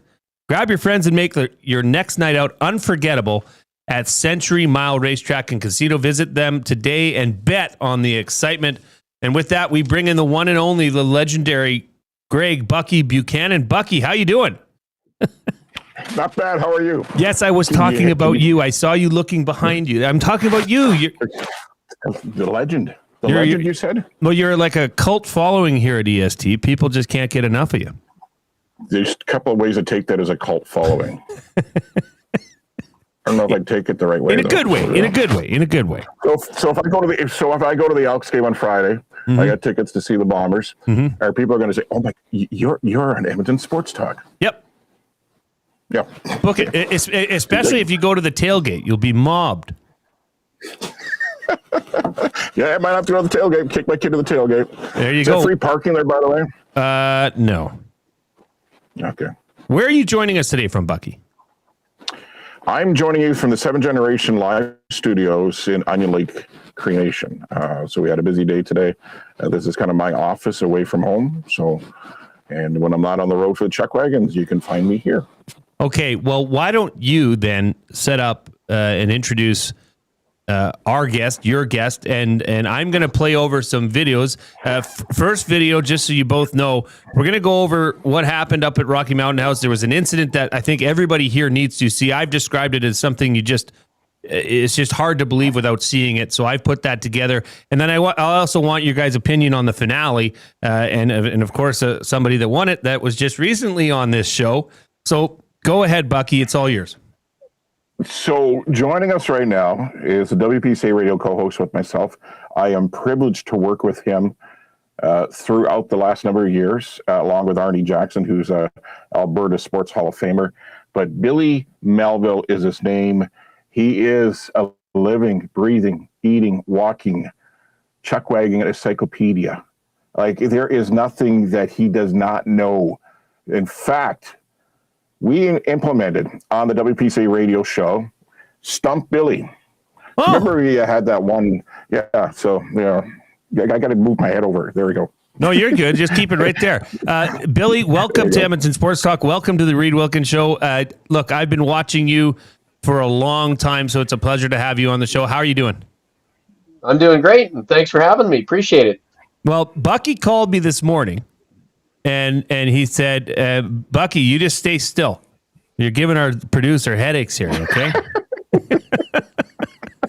And Bucky said, hey... I can't stay still. Yeah. Billy Melville is the Rain Man of Chuckwagon knowledge and of trivia. So yeah, I put it out to one of our listeners. Bucky, you would remember him. We call him Mike the Michigan fan. He gave you some barbecue at the Ponoka Stampede. Oh, yeah. Oh, that's right. But I didn't see him again. I was kind of waiting, going, hopefully. I still loved it. Although I didn't get to eat all of it.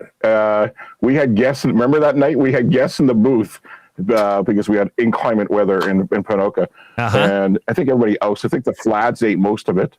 And Chad Harden had some. So he put Chad together, Yomi he some. said, he gave me some trivia questions for Stump Billy, okay? So he says, credit to his wife, Rayanne Powers, that's Kim Graham's daughter, and former outrider Bruce Schultz. Okay, this is trivia questions for him. Billy, are you ready?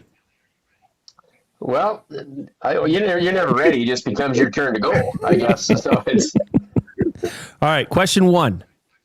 Koob, if you have a ticker, you could play it, but I don't know if that's way too much. What wagon driver won a world championship without winning a single show title, and what year was it? Dave Lewis in 1973. Actually, there's been a couple. Jerry Bremner actually won one in 1990 as well and didn't win a show that year either. What did I tell you? Well, it took Billy all of 3 seconds to answer that. And was there one more recent? One more This recent century. Here. Let's see. That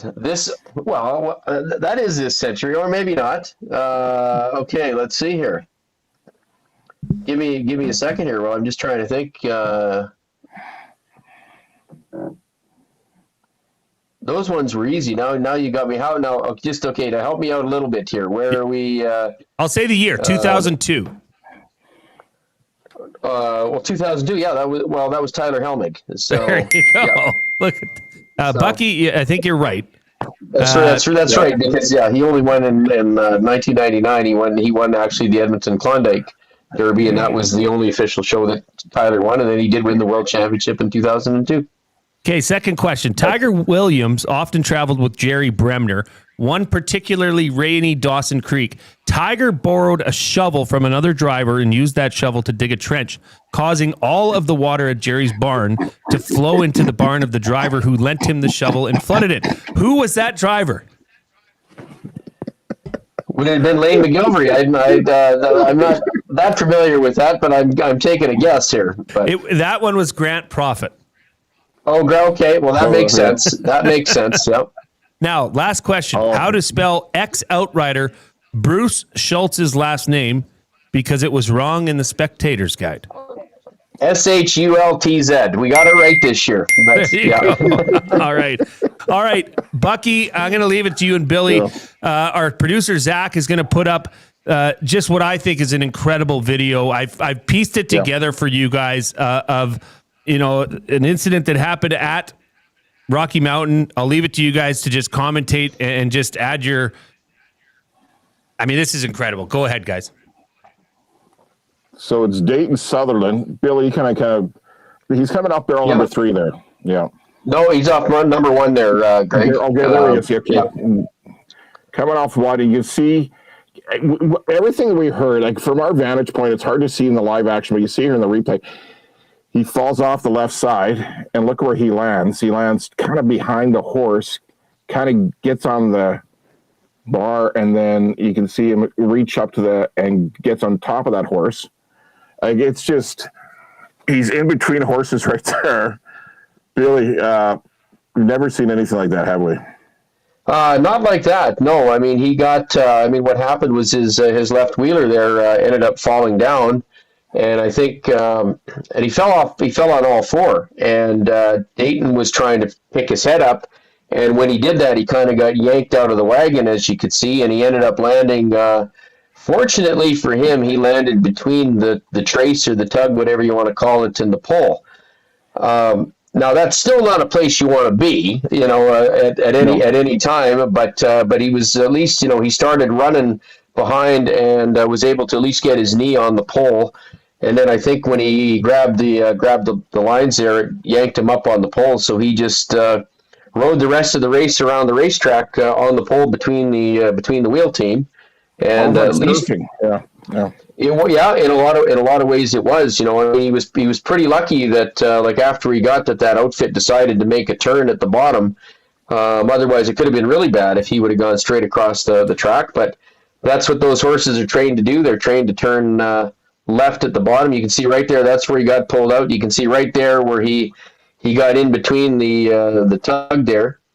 But he was able to jump up on the pole and just ride it out. I mean, that's about all you can do. Now, this next bit that's coming up here shortly, where he's walking on, I think this is what he was showing. He was hanging on to get up. And then what is this part here that he's going to be walking on, Billy? That's the pole. Yeah, and the that pole connects that's on all the horses. whatever you want to call it.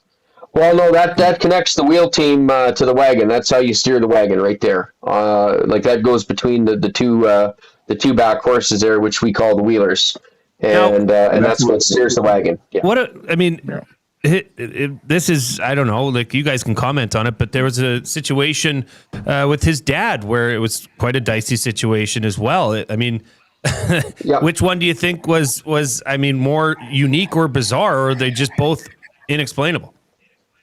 Well, they were both unique, and the one that happened to Mark up in Grand Prairie that year, I think that was 2006, but that was one of probably the most unsettling things I've ever seen, in my life, because it happened. I mean, it happened between the first two turns, and Mark's wagon actually tipped up and spilled him out, and then what happened with him is the lines wrapped around his legs and actually brought him back towards the wagon.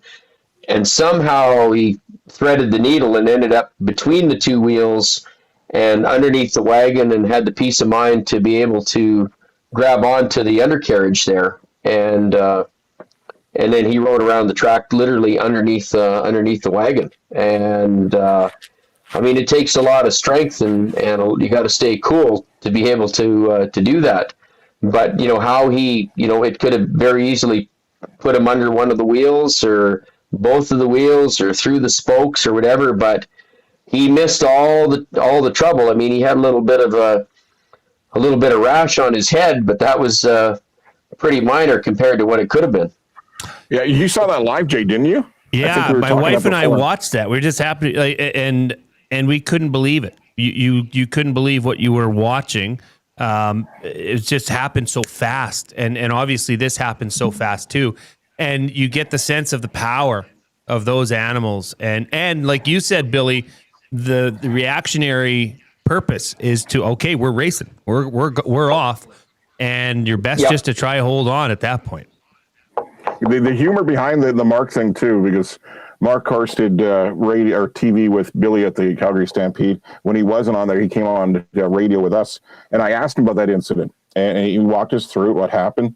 The great thing at the end of that video, or the end of that, when they finally came off the wagon, went and saw his mom, gave her a hug. His hair was perfect. And Mark was known for having the great surfer hair back in the day. So the hair gel in Grand Prairie has to be a killer. And that's the first time he's ever been asked that. He goes, yeah, it was perfect, wasn't it? Yeah. Well, that is, given the situation, that's a great story to come from that. Look, we had a championship go down on Sunday at Rocky Mountain House. Zach, go ahead and throw that video up. Look, we were talking about it all for the last 4 or 5 weeks, Bucky, about the standings and the movement. Here's the race live so you guys can comment on it and just talk about the lead up to what happened on Sunday.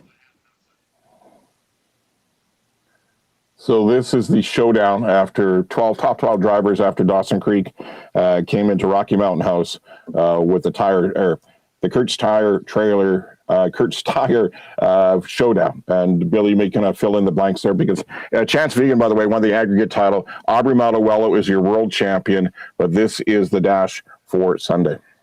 Yeah, so this was, and it turned out it ultimately was the top four that finished the season there, and as you can see there, I mean, Chance Vegan actually had first pick of the barrels, and he did pick barrel number 4, but you can see him there in the yellow on the outside. He just didn't have enough jump to get in front of Jamie Labacane, which was what he was going to need to try to win it. You can see Jamie Labacane on the rail there, out in front there in the black shirt there. And Jamie's run exceptionally well this year. I mean, he's got a lot of horsepower, as does the guy on the checkerboard there, Jason Glass. I mean, Jason probably had as much horsepower as anything. World champion Aubrey Mattawillo, you don't see him in there, but he won what he came to win the night before as the world champion, so he wasn't really putting a lot of stock into that. There's Aubrey there, but coming down the home stretch there, here's Jason Glass taking a run at Jamie Labacane. Now he didn't catch him at the finish line, as you can see. Jamie Labacane won by about a horse length there. However, Jamie Labacane, what we didn't see there, was charged with creating a false start. So that was a 2-second penalty. But the thing was both of those drivers actually broke the track record, at least on the running time. Jason officially has the track record, which broke the one that he'd set the year before.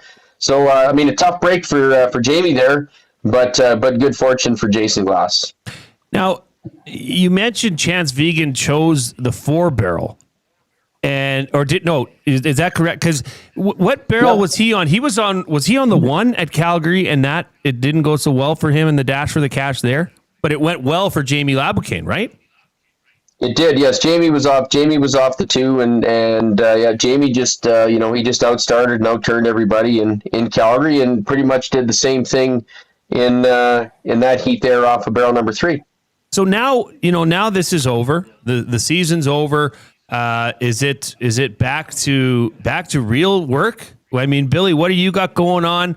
I know Bucky. I know you're part of the Onion Lake Radio program there, but what's next for you, Billy? Well, actually, right now we've got the Rogers Charity Classic, which is being played, the Champions Tour event being played at Canyon Meadows here in Calgary. And I'm one of the first tee announcers. I've been doing that since the tournament came here. So I guess I'm still announcing a little bit this week here, and having a lot of fun with that. Today was the first day of the Pro-Am, and we'll have another day of the Pro-Am, and then the tournament will start on Friday. But fortunately, the tournament is a week after the season. Last year, it overlapped with Rocky Mountain House, so I was going to the golf course in the morning, finishing up, driving to Rocky Mountain House, doing the wagon races at night, driving back to do that. So that's so it's a little bit easier this year, I think. Well, yeah, that's a lot of travel. And Bucky, this has been fun. Wagon Wednesday has been a riot. Next, I look forward to more barn tours with you and running into random people in the barns like you did many times. And maybe next year we can get Billy and you together in the barn tour. Yes. We'll do Stump the Billy in the Barn.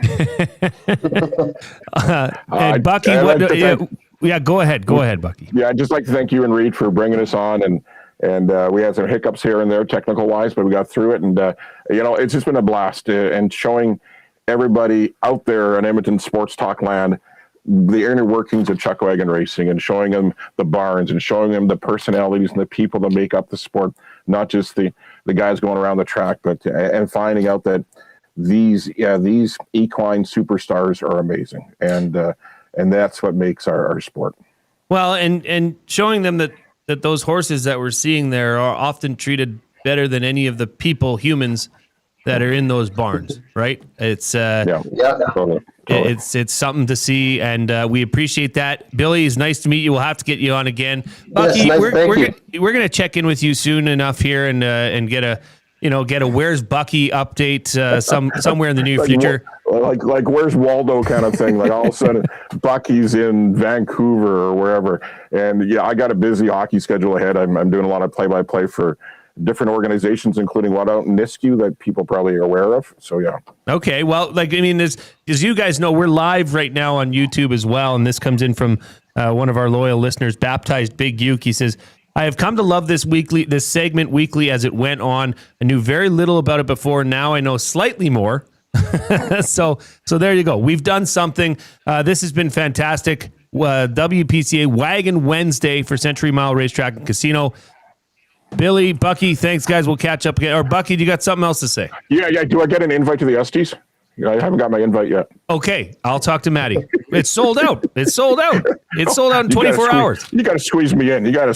Just put me in the back or something. I don't know if we could squeeze you anywhere. Is it a buffet, by the way? Yeah, no, it's not. No, it's not. Maybe not then. All right, Bucky, love you, buddy. Thank you very much. We'll catch up soon. Billy, take care. This was Wagon Wednesday for the WPCA for Century Mile Racetrack and Casino. All right, we've got buying or selling coming up next. The Coup will be rejoining me. This is Edmonton Sports Talk, your clear choice for Edmonton sports.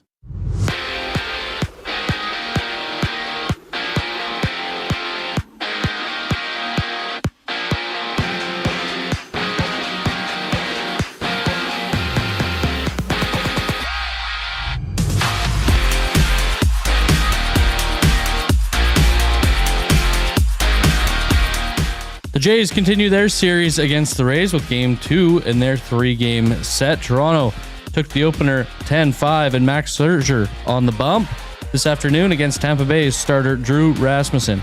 The Jays are just a half game back of the final wildcard spot. First pitch. It's currently going.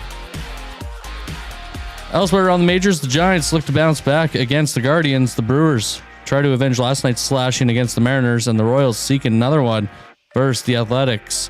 To the NFL, a couple injuries to pass along as Saints running back Alvin Kamara is expected to miss at least a month with an MCL sprain, while Texans receiver Jaden Higgins is out for the season after tearing his ACL at practice yesterday. The Elks injury report is out from today's practice. Defensive back Kenny Logan Jr. did not participate. Wide receiver Royce Metier and DB Joe Robustelli were both full participants. All three, though, are doubtful for Friday. This sports update is brought to you by the Ranch Golf Club. The Ranch Golf Club delivers premier conditions, top-notch service, and unmatched value every round. That's why they're Alberta's top choice for corporate golf events. Visit theranchgolf.com to book your tee time today. More Reid Wilkins Show after the break. My name is Brendan Eric, and you're up to date. The EST Hangout. I always tell myself now, and I think it's starting to really show in my game. I just, nice and easy. I say that, nice and easy swing trip. Just nice and easy. What it has to be. Yeah, nice and easy. Like, You sound like happy. So, it's funny when I say that, and then I just completely shake it. Then I really sound like happy. God damn. Beep, beep, beep. The EST Hangout, presented by Sentinel Storage. Weekday mornings 9 to 11, only on Edmonton Sports Talk, your clear choice for Edmonton sports.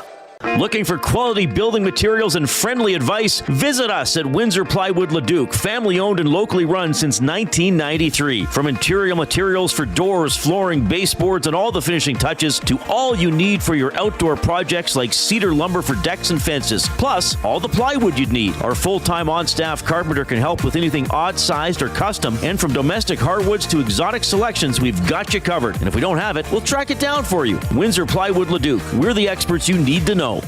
Wednesdays just got saucier at Mr. Mike's. It's Wing Wednesday, every Wednesday from 4 p.m. till close. Get 10 wings for just $10, or go big with the Wings and Frings platter for $19.98. Wash it all down with $7 steins of Antler Ale or Bighorn Lager, because wings were never meant to fly solo. Add fries, onion rings, or lodge chips for $4.99, because wings deserve a wingman. Great wings, cold beer, Wednesdays done right. Dine in only at participating Mr. Mike's locations. Mr. Mike's. Eat locally, enjoy casually. Ready to raise the stakes? At Play Alberta, bigger bets and buy-ins are now available for nearly all live dealer games. From blackjack to baccarat, your favorite tables are waiting to deal you in. Whether you're kicking back at home or looking for some fun on the go, now's your chance to enhance your Play Alberta experience with new elevated stakes. Visit playalberta.ca/EST to learn more. That's playalberta.ca/EST. Must be 18 plus to play. If you gamble, use your game sense. The second half is yours. Bring the energy and walk in your seat with our new 5-game season pass, because the best way to experience Elks football is being there when it happens. For every tackle, every catch, every touchdown. Plus, every pass comes with a $25 voucher, so you're covered before you even take your seat. Half season, full energy. Get your season pass at goelks.com. Edmonton Elks, our city, our year.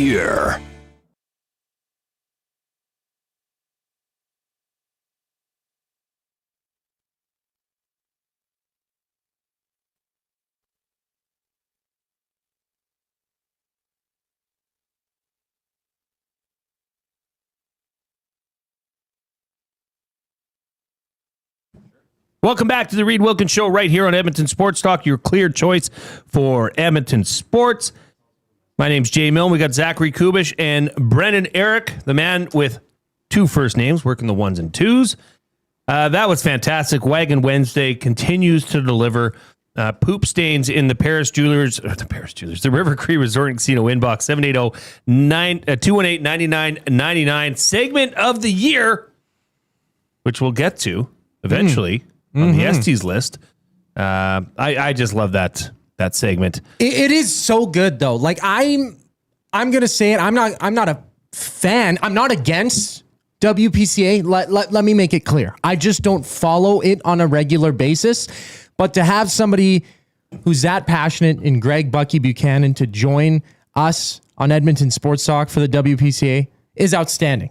And he's a legend. What he does during the segment, like to get in connection with various guests and to have a camera person follow him at these events, to have these hits broadcasted, it's a wrinkle in Edmonton Sports Talk that has not been seen prior to the introduction of Wagon Wednesday. So absolutely amazing. Absolutely. It's time to get into buying or selling for Damon Bunting Real Estate, who have been a consistent top producing realtor in the Edmonton area, the greater Edmonton area, for over 17 years. He and his team would love to help you find that right home or make the move from your current home.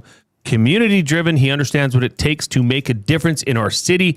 Check him out on DamonBunting.com or the Instagram handle of Damon Bunting Real Estate. Koob, all week we've been airing grievances, and Brendan and I have been buying or selling your grievances. We've got about 7 minutes here before our next guest from the Arizona, or that covers the Arizona Cardinals. That's Tyler Drake. But Koob, what are your grievances today? Well, we've had the discussion with Mark Killam. He's a big metalhead guy. He loves his metal music, as do I. And growing up in a generation that loves their country and hip hop, or, a little bit of the dad rock, I guess you could say, there's always this notion against metal music that it's just noise. It's just screaming. It's just emo people being mad, and there's nothing that goes into it. This is a music-based, I guess, beef generally. That is one of my gripes, people disliking metal, but this goes into a broader point where people are just closed-minded about music. They hear one song from a specific genre and say, oh, I hate that genre. I hate music. I don't think you should really hate any genre of music. I think in every single style of music, there is at least one song you're going to find and like, but people end up being closed-minded and nitwit and stay in their lane, which they're comfortable with. Sometimes it's intimidating to try new things, listen to new things, and sometimes it's trial and error. You'll find music you don't very. What is your buying or selling? Like. Buying or selling, people are too close-minded about music, metal, exploring music. Like people pick a lane and they're missing out. Buying or selling, people are missing out on genres of music. Because I can't answer for that. I'm not people. Okay, well, I would sell. Like you went to Post Malone. You thought that was great. I thought Post Malone was awesome. Yeah. You like your rock music. I've seen your catalog, your jukebox. Yeah, I like rock music. I love country music. I love hip hop. I love R&B. I love 80s rock, classic rock. Yeah, I like it all. I think you'd be doing yourself a real disservice if you are narrow-minded in your musical taste as opposed to being more eclectic. You're just not getting all the goods. Now, heavy metal. Sure. Like I've really liked what you've shown me, what you've played. I'm not into as much the screaming loud, the guttural, like blast beats. It's like angry music. I like music that makes Rage me feel room good. music. Rage room music. Yeah. So, but I would be selling. Personally, Brendan, selling. Sorry, Koob. Well, this is okay. I have a variety of music I like to listen to. There's some genres I enjoy more than others, but something like opera music, for example, I know that's probably a deep pull, but sure, I don't think I can get on board with it. You're not going to find an opera track that really tickles your fancy. You're not going to put it on the playlist. If maybe I do. There might be a time where it's just like, oh my gosh, this is so soothing listening to. Yeah. Like something that I've really, I find that with spa music. Yeah, I like that stuff. Yeah, so there is a time and place for it. The water. But if you're in like a restaurant and it's just this chill zone jazz that's going on, that to me is almost spiritual. Yeah, like that is just perfect if you're on a But once again, like you said, Brendan, time and place. Time and place. Right. Sometimes I feel like people are too quick to pull out listening to a specific kind of music. Like they don't explore. They pull the plug on the aux cable before it gets to the good bits. Well, okay. If you're in a group setting and you're in charge of the aux cable, you probably shouldn't be playing very far-reaching extremities of one genre of music. Be more centrist, more easy listening. That's my thoughts. Okay. Because I'm a big music guy, and I'm like, I meet some people. I'm like, you got to just venture out, man. Like, Hernan's been exploring more music, I guess. Ben loves his rap. I know Reid really doesn't. I'm like, there's gonna be something that you like. I wouldn't say Reid doesn't like rap. He's just unaware of newer rap. Right. But maybe he just if you doesn't showed have him that Run push. DMC or NWA or some older rap, he would probably be quite aware of it. Okay. But for me, but I didn't go to Post Malone closed-minded. Yeah. I was wondering what it would be like, but man, what an entertainer and what a voice. Like, he's got such a wide range for his vocal talents that it blew me away. I was very impressed with him. As was very I. impressed One with of the my show. favorite concerts. Yeah. Good. Seems like a very likable guy too. It doesn't seem like he's putting on all that much of a shtick. Just seems like that's who he is. Barefoot, ciggies going all the time, and 28 Bud Lights in an hour. Not a single water in sight. Yeah, he's the kind of guy I'd want to meet and have a beer with for sure. Oh, this is interesting. Big Uke says, same with CFL, NFL.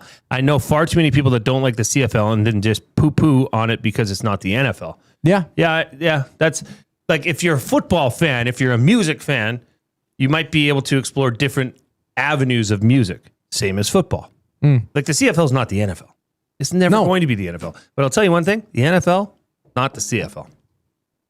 That's more to me what's more important. It's not, the CFL is not trying to be the NFL, but the NFL just can't do what the CFL does. It's a weird relationship, but you know what? With the Elks doing better, 7-3 team, they got Winnipeg coming into town this Friday.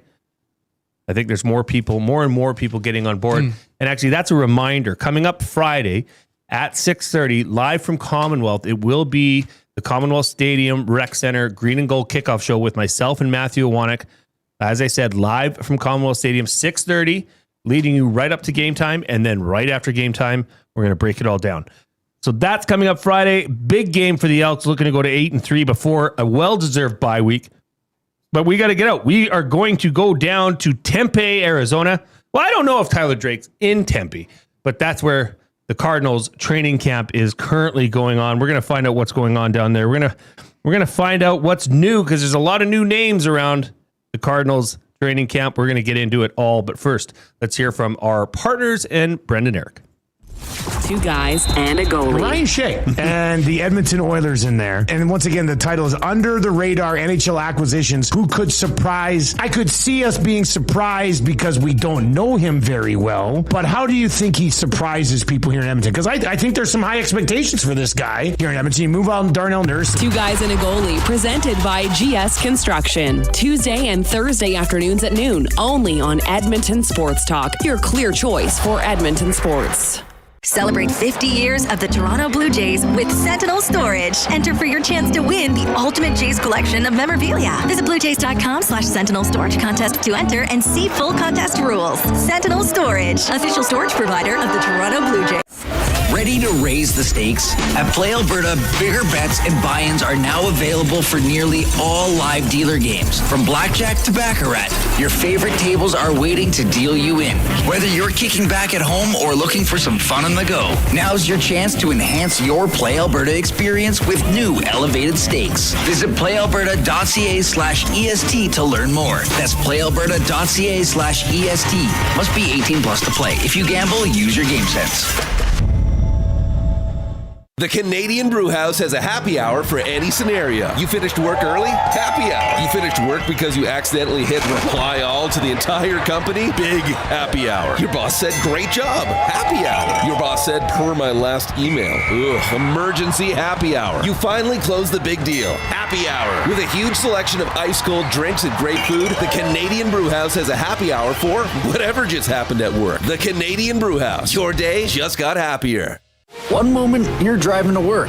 The next, you're facing serious injuries, mounting paperwork, and insurance companies focused on their bottom line. That's where you want Rick Mallett and the team at Hammer Injury Law on your side. For more than 35 years, Rick has helped injured Albertans stand up to insurance companies and pursue the compensation they deserve, with no legal fees unless your case is successful. Serious injuries need the Hammer. Call 1-855-98-HAMMER. What's that number again? 1-855-98-HAMMER. Or learn more at hammerinjurylaw.ca. Back to school? Really? Yay! Really. As things settle back into a school routine in your home, you may need extra space. Sentinel Storage is here to help with a store near you. Try 4 weeks free. Visit sentinelstorage.ca for details.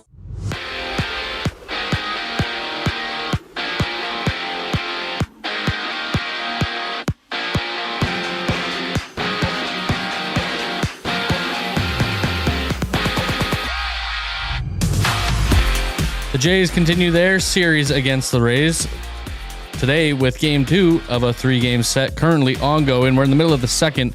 The Jays in an early hole, 2-0 is the score there. Other games currently going on. The Diamondbacks and Red Sox are tied 5-5 in the top of the 9th. 3-0 Phillies, they're off to an early lead in the top of the 4th. And the Orioles lead 1-0 in the top of the 2nd. Elsewhere around the majors, Texas is trying to keep the sweep alive against the Nats. The Stros host the Angels, and today's late game is in Colorado with the Dodgers in town. To the NFL, a couple injuries to pass along as Saints running back Alvin Kamara is expected to miss at least a month with an MCL sprain, while Texans receiver Jaden Higgins is out for the season after tearing his ACL at practice yesterday.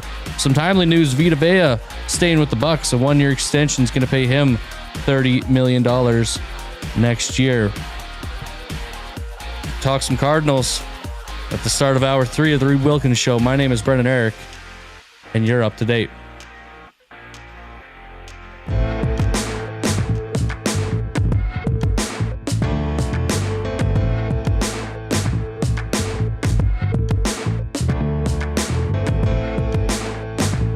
Welcome back to the Reid Wilkins Show right here on Edmonton Sports Talk. We are coming to you live from the Canadian Brewhouse studio. Good day, bad day, either way, happy hour is on at the Canadian Brewhouse Monday to Saturday, 2 to 6 p.m. with deals starting at $3.99. The Canadian Brewhouse, your days just got happier. As Brendan said in the sportscast there, Vita Vea, like we literally talked to Jay Recher less than an hour ago. How timely. We're talking about Vita Vea and what's going on and how long this is going to go. This is a $30 million 1-year extension, which ties him to Tampa for 2 more seasons. He gets $6 million in new money this year, which is what he was looking for. I think he wanted some guaranteed money. If we talk about it, it happens. So we're going to talk about, how about this, Coop? We're going to talk about the weather in Tempe coming up to Edmonton. Okay, so we're going to try and talk about it and speak it into existence with our next guest, Tyler Drake of Arizona Sports, co-host of Cardinal Corners. Tyler, how hot is it in Tempe right now? It's hot. It's hot. I don't know if you guys want the full brunt of give this it to right me now. straight. Give it to me straight. I think. Well, yesterday I think I got home. It was like 1:15. So 1:15. Yeah. Oh my God. Yeah, it's 42 degrees Celsius. And that's like a generous 1:15. Like it might have been a little hotter. Okay, so what temperature is it right now in Edmonton, Cube, do you think? Like 20? Let me confirm. 20 Celsius, okay? Yes. So 115 Fahrenheit is 46 degrees Celsius. 46 degrees, people. That is what the Arizona Cardinals are going through. Yeah, we're just under 80 Fahrenheit right now. Yeah, we're under 80, and this is still our summer. This is a good day. This is a great day for us. Summer. That sounds like a great summer. It does. Tyler, very nice to meet you. Thank you for coming on. Thank you for taking some time out of your day to join us here. Arizona Sports. Tell us a little bit more about Arizona Sports. Yeah. It's the local sports leader. We're the flagship station of the Cardinals, the Suns, the Diamondbacks, ASU, really all the big hitters out here. So, we are in the know. We are, like I said, the local sports leader. We're in it in just about everything. And, that includes the Cardinals. And it's been a wild ride as they continue to try to get back to relevancy. But, Arizona Sports, great company, great show.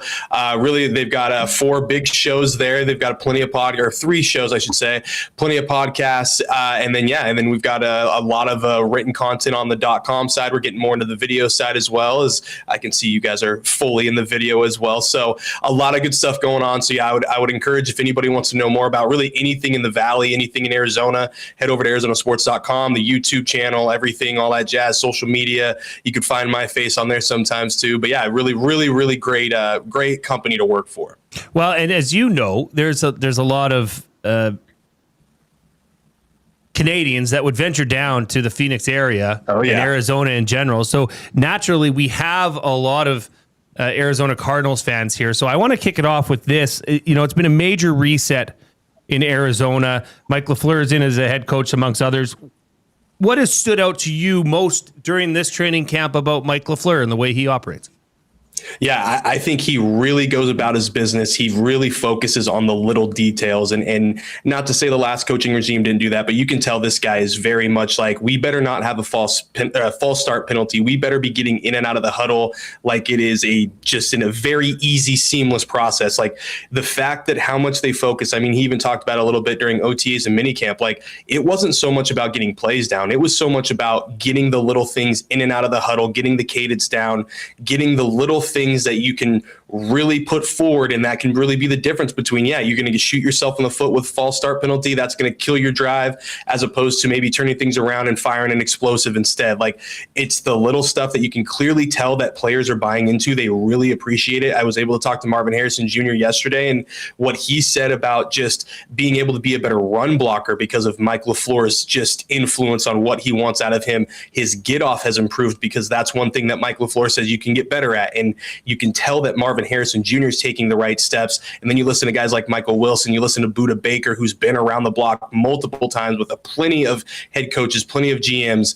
And you can tell that the buy-in is clearly there. We have to see what it looks like when the regular season rolls around. But offensively, especially offensively, Mike LaFleur has got this thing moving in a really good direction. I mean, they could put some points on the board if the quarterback situation is just mediocre, to be honest with you, because the playmakers they have and the ability that Mike LaFleur has at scheming these guys open has been really impressive so far.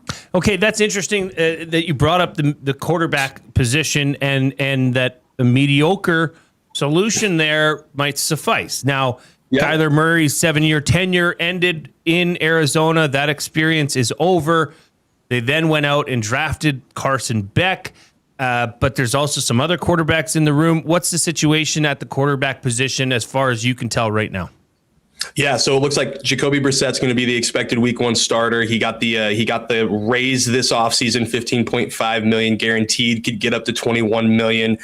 So that's the guy you look at right away. But as soon as the losses pile up, which I will tell you right now, as much as I'm praising the offensive side of the ball, the defense has issues. That's going to be something that continues to be the thorn in this team's side, is just the defensive miscues, the defensive inconsistencies that could continue to be there because there just hasn't been enough upgrades there to really take the step forward. I mean, they lost Calais Campbell, one of their best sack getters last year. So you've got to fill that void with the Walter Nolan who can't stay on the field. Hopefully that changes this year. But then you've got Darius Robinson who can't take that next step. So that's defensive side. But offensively, yeah, you look at Jacoby Brissett, and then eventually I think you turn it over to Carson Beck midway through the year because you've got to kind of see what you have in this guy. You've got to have a good sample size of tape to go off of before you potentially look into 2027. You go into the draft and maybe get a first round quarterback because, again, just like we were talking about last year before kind of the quarterback dominoes fell, if you will, is this is a potentially stacked draft class. So you could potentially go out and get your next franchise guy. But in my opinion, I think you roll with Brissett until kind of the wheels fall off,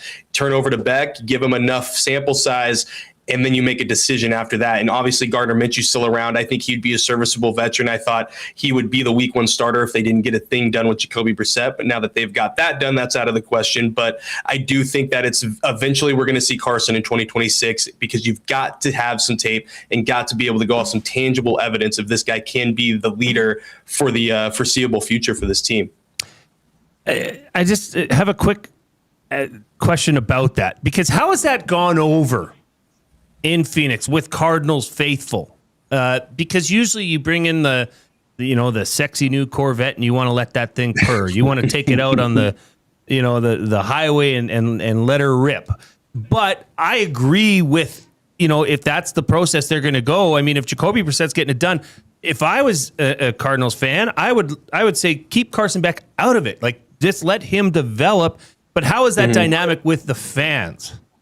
Yeah, you can tell that a lot of people want to see Beck out there right away because, I mean, you look at the Hall of Fame game and what he did there. I mean, he quickly showed everybody like, okay, this guy's got some game. And obviously it's preseason. It's vanilla game planning. It's all that. You can throw every kind of asterisk you want on the game, but he still went out there and performed. And I think that's a lot of what everybody wanted to see. I'll be honest with you. When he started out in training camp, it was a mixed bag. But as soon as the pads came on, he really took a step forward. And his arm strength, I had no questions about that, just seeing it really the first couple of days of camp. And that had been kind of a national thing. And then you turn around and kind of see the accuracy improve and everything else, the confidence, the swagger. He had a no-look touchdown pass the last day of camp. That was just like, okay, not a lot of quarterbacks are making that throw or trying to make that throw. And I know it's practice, but still for a rookie to do that was pretty impressive. But then you, on the flip side, if you're going Carson Beck, I think a lot of people are expecting losses. So if you get Jacoby in there, you can at least try to put your best foot forward right now with the veteran who has really gotten the best out of Michael Wilson and Trey McBride. And that's really what you hope, is that maybe you add in Marvin Harrison Jr. staying healthy and being more consistent. You add in Jeremiah Love doing his thing, and maybe Tyler Algier and the rest of that run game being much better than it was last year. It was the second worst in the league. That should move the needle forward. So I think that's really where everybody's kind of split, is like, you want to keep your playmakers happy with the veteran and you want to try to win with the veteran, but you also know you got to look at the rookie for that future franchise outlook that you might be able to get out of the guy. So it is very much, there is a divisive kind of split of, do we throw the rookie into the fire right away just to see what we can get? Or do we stick with the veteran and really make sure playmakers are happy? We try to put our best foot forward, at least from a fan perspective, and then you turn over to Carson. It's very much a back and forth conversation daily. Tyler Drake from Arizona Sports Cardinals reporter, editor, co-host of Cardinals Corner here on the Reid Wilkins Show. You did allude to the running back room, Jeremiah Love. Can you elaborate a bit more on that running back position with the Cardinals? Yeah, it's one of the deeper rooms. I know they're dealing with some injuries. You've got Jeremiah Love with the ankle sprain, which is just a rough kind of ending to his preseason debut, because I thought it was really, really fun to just kind of see him actually get after it. But you look at the room and you've got Tyler Algier there, Jeremiah Love, you got James Conner, who is, it seems like he's getting closer and closer to being able to be back in full team activities. And then you've got Bam Knight, who is one of been the camp standouts for me, just because he's been able to bring into the run game while also bringing the special teams element. And then you've got Trey Benson. He's on the mend still from an injury that, had a flare up in his knee that he went down with last year. And Corey Kiner kind of rounds out that room too, but it's a deep room. And I think, in my opinion, I would hope that they would keep 4 just because what they want to try to accomplish, but it's a numbers game, and Trey Benson might be on the outs with this team because Bam Knight has showed a lot, and you're obviously not going to get rid of James Conner unless he wants to go elsewhere. And then you've got Algier and Love as that 1-2 punch for the future. So it's going to be really interesting to see how this all plays out with 53-man roster cuts. And I mean, Trey Benson has to get back on the field first and foremost, but once he's on there, he's got to prove that he can still be that guy to maybe fight Bam off. But I think right now it's Bam Knight's job to lose at that as that RB4 to kind of round out the room. At the tight end position, Trey McBride, back-to-back seasons with over 1,000 yards, receiving 11 touchdowns last year. Is he ready to be the centerpiece for this team?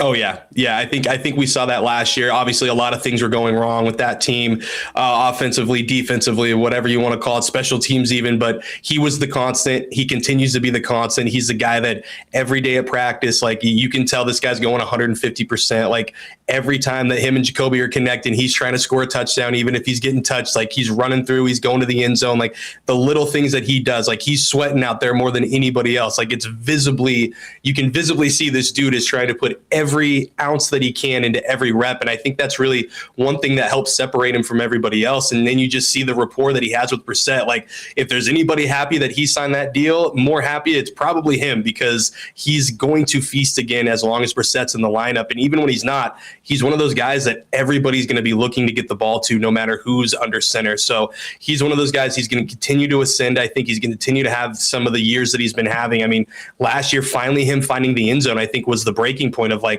okay, there we go. He can finally find the end zone, because that's always been the biggest issue with Trey McBride. He can go out there and get you 1,000 yards, but he's going to have to go run one in or get a fumble recovery in the end zone to score. Like it was such an odd statistic to go off of, but now he finally found the end zone, and it looks like that's only going to continue this year too.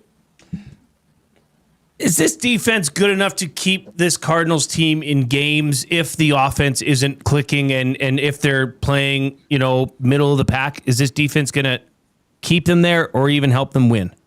No, I don't think so. And that's not a shot to those guys. I just think there's not enough consistency there to really let them lead the way. Like they need to be the thing that keeps things you just have to stay there and not let anybody buy you. Like you might be able to, but this offense has the potential to put up like 35 points, but they could end up losing by 3 every game because of what the defense could allow. And again, I don't want to dog the defense, but that's just kind of where we're at. Like the offense is going to be the juggernaut.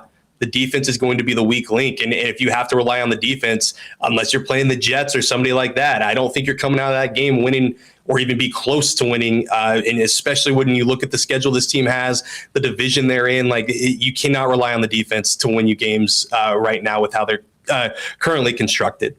Tyler Drake of Arizona Sports joining us here on the Reid Wilkins Show with Jay Milne and guest co-host Zachary Kubusch. You're very close. You're watching that training camp. Everybody's in fantasy mode. We're all preparing for our 2nd, 3rd, 4th, some 15th draft, like our CEO here of Edmonton Sports Talk. He's a fantasy nut. So who's somebody, that maybe is under the radar that some of us that are drafting can look at and say, this is a little bit of a gem, so to speak? Kendrick Bourne. That's Bourne. That's one guy that I think writing these names down now. Been taking notes all week. He's been in a great. He's wide receiver 3. He's in the slot. He's one of those guys that I think you could get him late and he might be able to produce. He loves this system. He's been with Mike LaFleur from their time in San Francisco. Like this guy, he is an energy. He's a battery. Just he constantly is going, man. Like every camp, he's always jacked. Every practice, he's always jacked.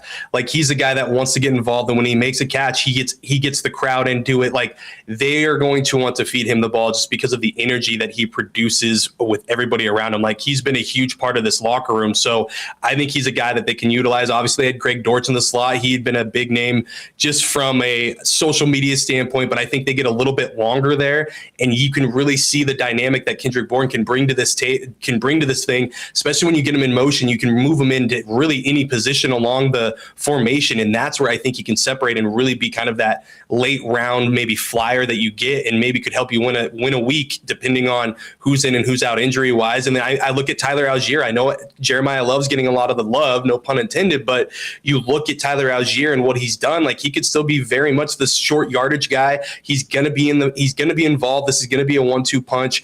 I'm almost thinking almost like a Bijan Robinson, Tyler Algier first year of Robinson at Atlanta. It was kind of close when it comes to the carries, but where they separated was Bijan was much more involved in the receiving game. And I think that's going to be a similar thing where you can still get some touchdowns out of Algier. He's still going to have those short yardage moments. So you might be able to get a really, really good handcuff if you're really going with Love early on too. Well, I appreciate that. I had the Algier Bijan Robinson handcuff last year, so that worked out very well for me. It actually led me to winning my fantasy league. But we have a rule on this show that nobody cares about you winning your fantasy league. I care. Thanks, Zach. I care. Thank you, Tyler. That's very nice of you. Tyler, it's great to meet you. Thank you very much. And just once again, if people are want to follow you, get your content, you're very informative on all things Arizona Cardinals, and I'm sure more. Where can they get it? Yeah. Thanks for having me on, guys. Appreciate it. Nice to meet you too. T Drake for Sports. That's my handle. Really everywhere: Instagram, Facebook, X, YouTube. That's where you can find me. Cardinals Corner on YouTube is as well on Arizona Sports YouTube channel. ArizonaSports.com. You can find me there. If you're going to any of the games, you can find me walking to the press box or walking around the concourse and trying to get content. But yeah, I appreciate you guys having me on, and yeah, give me a follow. I try to give you all the info I can give you, and I got some back channels that I'm trying to work to get you some more info before anybody else. But yeah, I appreciate it, guys, and I can't wait to talk again. Right on. That was Tyler Drake of Arizona Sports, co-host of the Cardinals Corner, joining us here on the Reid Wilkins Show on Edmonton Sports Talk. Fantastic. I mean, I love the intel.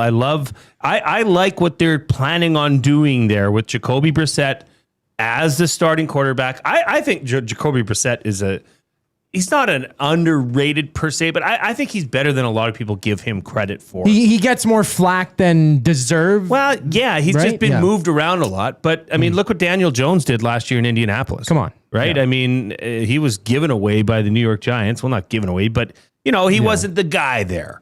And look what he did last year. Be great for Jacoby Brissett. Not saying he's going to have that kind of year, but maybe he's got the running back like they did in Indianapolis, and who knows? So that was a great check-in. We continue. What are the two cities that we're going to try and get next? New Orleans and Carolina is what we're chefing up. So we're staying with the NFC. We're going with the NFC South, and then we're going to move out.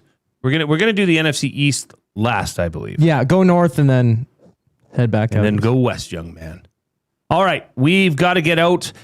You are listening to the Reid Wilkins Show. If you are watching on YouTube, please go ahead and hammer that thumbs up. We've been doing pretty good on the thumbs. Let's make a late push.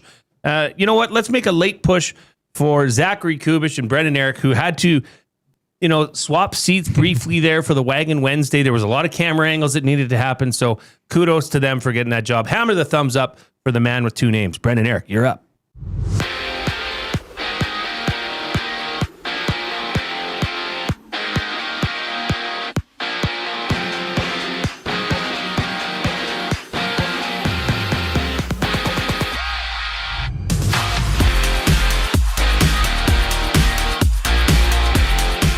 The Jays continue their series against the Rays. Game 2 of 3 is ongoing right now. In the bottom of the third, 2 outs. Tampa Bay still leading 2-0. Elsewhere around the majors, the Diamondbacks have taken a 6-5 lead.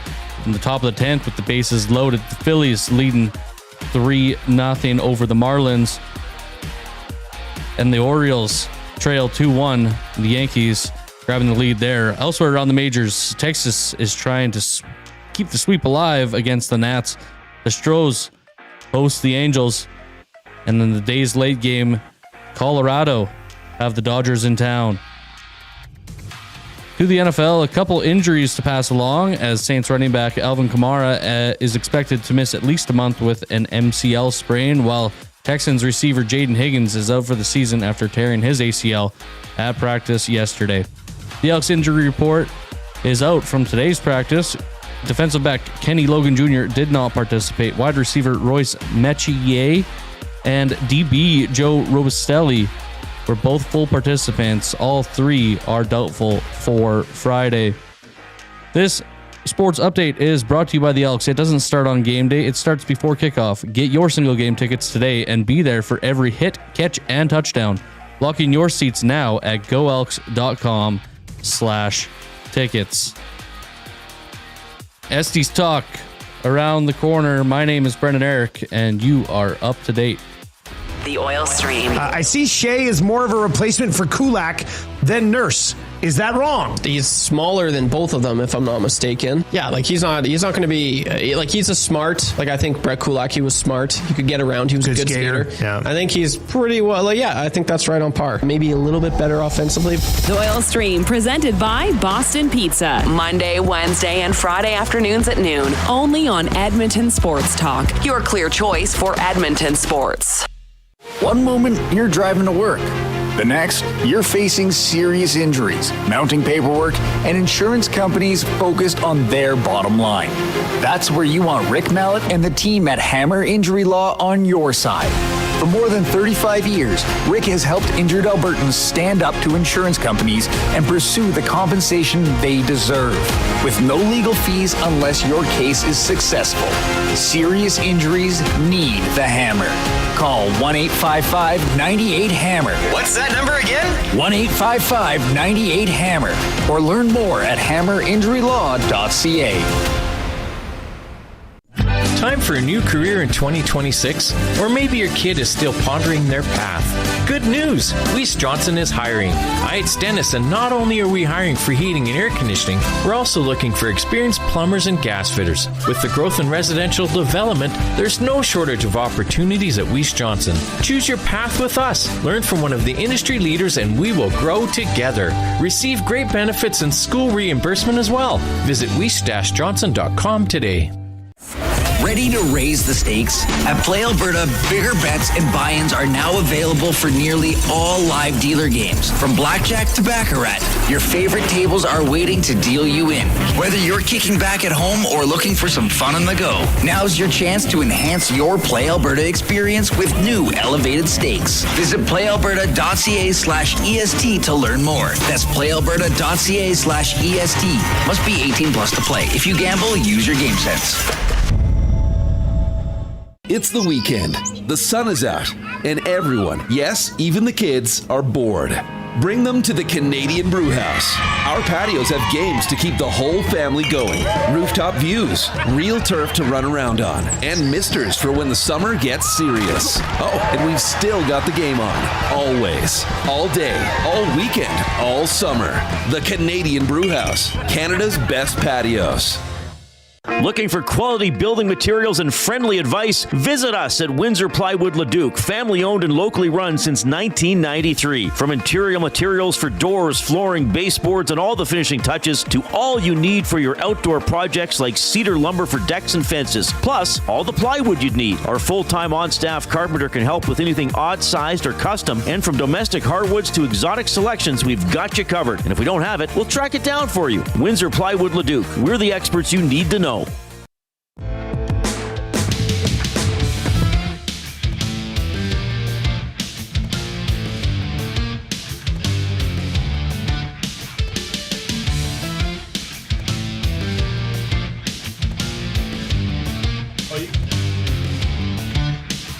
All right, welcome back to the Reid Wilkins Show right here on Edmonton Sports Talk, your clear choice for Edmonton sports. A reminder that all of Edmonton sports is brought to you by Play Alberta, where you can go to playalberta.ca/EST for more details.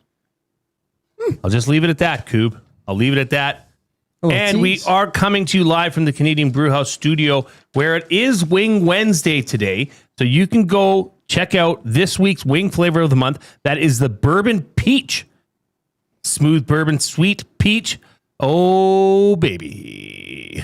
That sounds good. Great combo. Great Absolutely combo. unreal, yeah. Go check out your local Canadian Brewhouse. Alejandro Kirk going yard. The Blue Jays. Alejandro stays red hot single run homer. Nobody on base.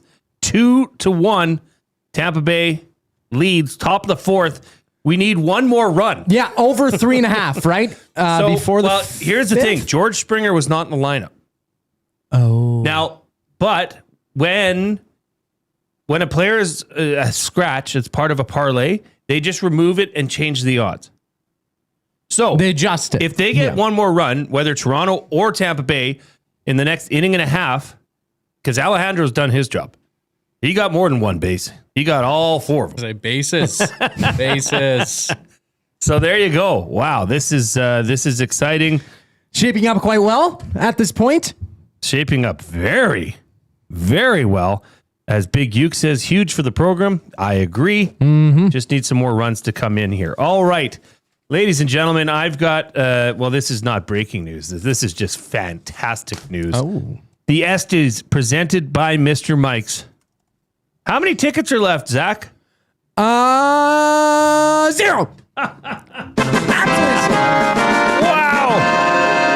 Wow. That's over 100, 70-ish tickets? I don't know the exact number, but you know what? I just want to shout out to the nasties, the listeners, all of the supporters of Edmonton Sports Talk. Wow. You guys show up, you show out every single damn time. So this is for you. Thank you. The SCs are going to be a slice. They're going to be a great time. And they're presented by one of Edmonton Sports Talk's greatest partners, Mr. Mike's, where Wednesdays just got saucier. Hey, what day is it, Coop?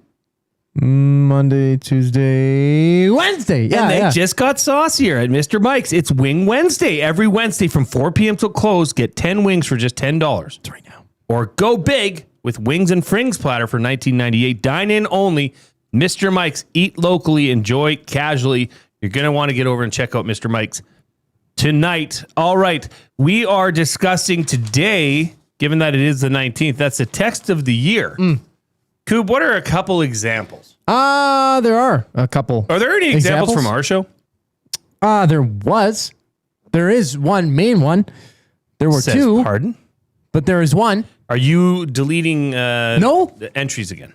This is not me. This is a farce. There was an entire paragraph sent in that I had copied, and I remember the day that I had copied it from the Reid Wilkins Show and seeing it just the other day being yesterday. It is gone, but there is one. In regards to one Terry the Turtle, that was a great point of name the animal. I wish we had Reid's soundboard here. We can play the Terry the Turtle sound. He is, I guess he's also off on vacation, Terry the Turtle. But his Big Uke coming in. November 21st, this entry coming from. The Turtle might need a DTF sign is a big one. And then text from Dave the Ewell. Something about Elon sent to the coup. That's all the information that we have here. So you still, though, technically have time to be nominated for Text of the Year. Yeah, sure. Right? Why not? Until what? Voting starts September 4th, I think. I would imagine by the end of the month. Is that what happens, Coop? September 4th is the end of the until we can continue making entries? Yeah. Well, I mean, that's my understanding of it. You can still be nominated. It's a living document. We can still add to it. Things are still being added to it to this day. See, I wasn't here for any of the controversy of the year discussion either. Sure. What's on the list for controversy of the year? Voting will commence September 4th, as it says in one Matthew Wanick's email, which he always makes sure that I read.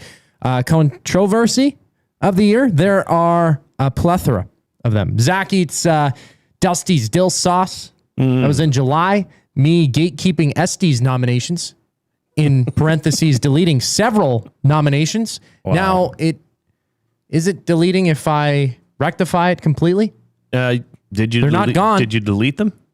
I had removed them for a brief moment of time, but Scandal. they weren't viable. Continue. Whatsoever. No fish at the Nasty Bash.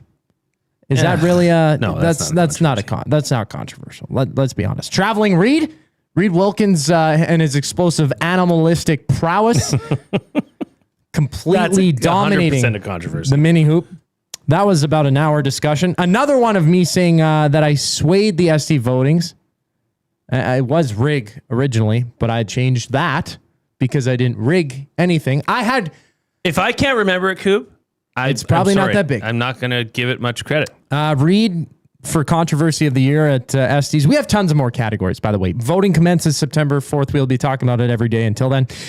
Reid being allowed to draft and select Lloyd Christmas. And I thought Christmas only comes once a year in the Christmas movie draft. Apparently that was a huge controversy. Cleaning responsibilities around the office. That's a constant controversy. It seems to be. I'm sure tuna fish in the office was one that brought up this week. For some reason, I keep coming up in controversy of the year. Wasn't Trev involved in a pretty big controversy, or am I? Not that it says on the list. Okay. I mean, I can't remember, but if there's any of the nominations that we have each day, if there's something that sticks out to you or whatever you remember, or if you still want to be nominated for Text of the Day in some point, you still have that chance because I'm adding nominations. People are adding nominations to this. Apparently, the Nielsen Show has their own file, which they haven't been adding to this Estes folder that every single EST employee has. Let's be honest. I mean, most of the voting would happen through there. You know what I mean? Or nominees in a lot of instances would be discussed most on there. Sure. You know what I mean? Yeah, I mean, some of them cross other show paths. Like the no fish at the Nasty Bash means absolutely nothing to this show. But Eric was was from the Nasty Try the fish, which apparently it's unreal. Maybe it was so unreal that was the reason it was gone. So maybe I'm overlooking the fish controversy. Yeah, people are saying, try the fish. He was saying that for months, a long time. So I don't know. I wasn't there, man. So there's going to be different angles for every one of these different categories. Josh Clausen, CTV chief meteorologist.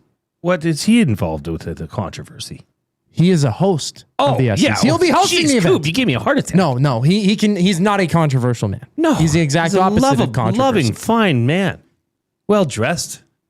Well spoken. Presents himself well. Well spoken. Kind. Smells good. Well, I mean, he's got the complete package. I don't get close enough to smell him, but you should. Costura 20 says Dusty not buying enough pizzas should be a controversy. Is that not on there? But that wasn't really a controversy. That was a. It's me being a little chubby coob, eating too much za. Don't say that. That's I was very hungry. Okay, producing takes a lot out of a man.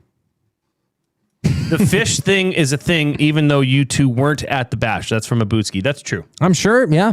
And there's lots on here that the entries, I look at it and I'm like, scratch my head and think, I don't remember what this is from, but I'm sure a lot of our loyal listeners and nasties. Okay, here's what I will tell you, listeners. Listen up. Oh. When it comes to who Jay votes for controversy of the year, I will tell you with 100% certainty that I will give some love to the fish controversy. Oh. Because if you can recall, we work on a 1, 2, 3, 4 or 1, 2, 3 schedule. We rank when we vote. Correct. I will give one of those 3 votes to the fish controversy. I'm not saying which one. I will give some love. Because apparently it's a bigger deal than I am giving it credit for. Okay, there's certain ways to vote. Am I listed on any controversies? Because I find I'm a very uncontroversial let's person. see, Jay pops up 30 different things, but let's go. Right.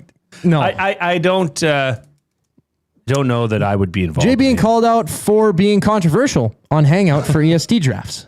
You stir the pot. You really do. Oh, yeah, I do. I'm not going to disagree. Yeah, I wouldn't do. But that's the main one. Controversy, or is that just a fact? Yeah, being a little bit of a difficult person sometimes. I don't think it's controversial. It's playing a bit of a heel role. Yeah, but we have there's loose definitions of controversy, but all fun nonetheless. The trophies look amazing. Now I have to ask you this just to confirm it, and I'm not trying to put salt in the wound. You have not been blessed with an Esty to this point? Yes. I have yet to win an Esty. And I'm trying to make it, this will be my 3rd Estes. Yeah. I'm trying to make it 3 years in a row. I don't want to win an Esty. I want to see how long I can go without winning an Esty. You might have to get an Esty just that alone should be a category. Yeah. Like, who can go the longest without an Esty?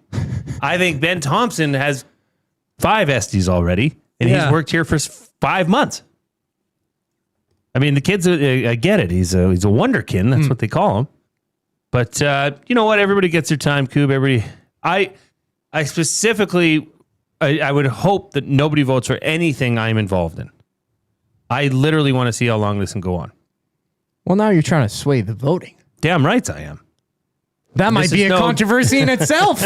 You're coming out to say you don't want to win a single damn thing, and you're telling our listeners to not vote in your favor? I think it would be fun. I think it'd be fun. It would be a real slap in the ego if I went 10 years at EST, God willing, we're still here, that I would not have won an Esty. Yeah, you show up, it's like every EST staff member has won one, and you're just like lurking in the background of a It'd be like photo. The Matt Damon on Jimmy Kimmel bit, except way smaller. Yeah, it'd be like Robert Downey Jr. not winning an Oscar until 3 years ago. Exactly. Yeah. Similar.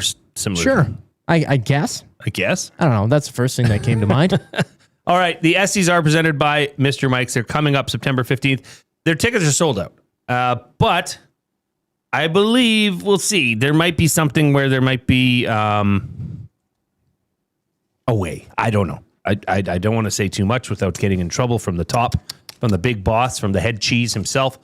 But I digress. All right, it's time to get out. We are going to be out. We've got a special announcement coming up right after the break. This has to do with something that's happening at Commonwealth next week. You might want to stay tuned. We'll be right back on the Reid Wilkins Show here on Edmonton Sports Talk, your clear choice for Edmonton sports.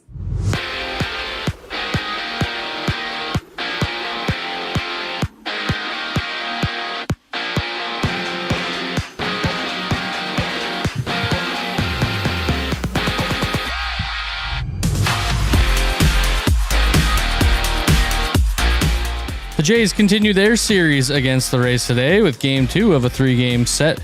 Currently, they trail 2-1 in the bottom of the 4th, and the Rays are pressing with no outs and the bases loaded. Some final scores include the Twins beating the Braves 6-4 earlier. The Diamondbacks mentioned taking the lead in extras. They pulled that one out 7-6. The White Sox won the Crosstown Classic 3-0. Elsewhere on the majors, Texas is trying to keep the sweep alive against the Nats. The Stros host the Angels, and the day's late game is in Colorado as the Dodgers are in town.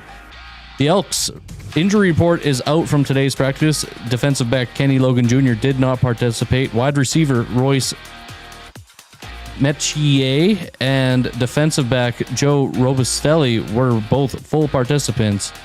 All three doubtful for Friday. Big announcement, big secret after the break. My name is Brendan Eric, and you're up to date.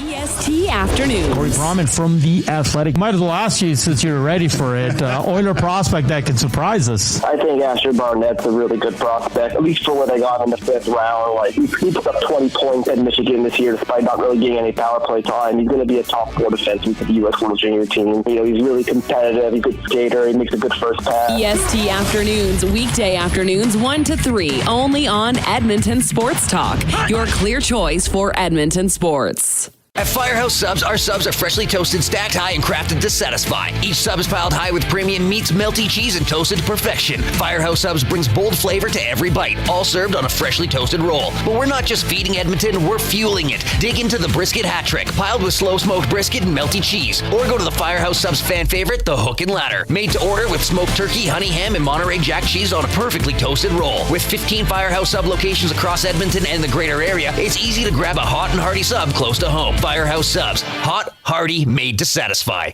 One moment, you're driving to work.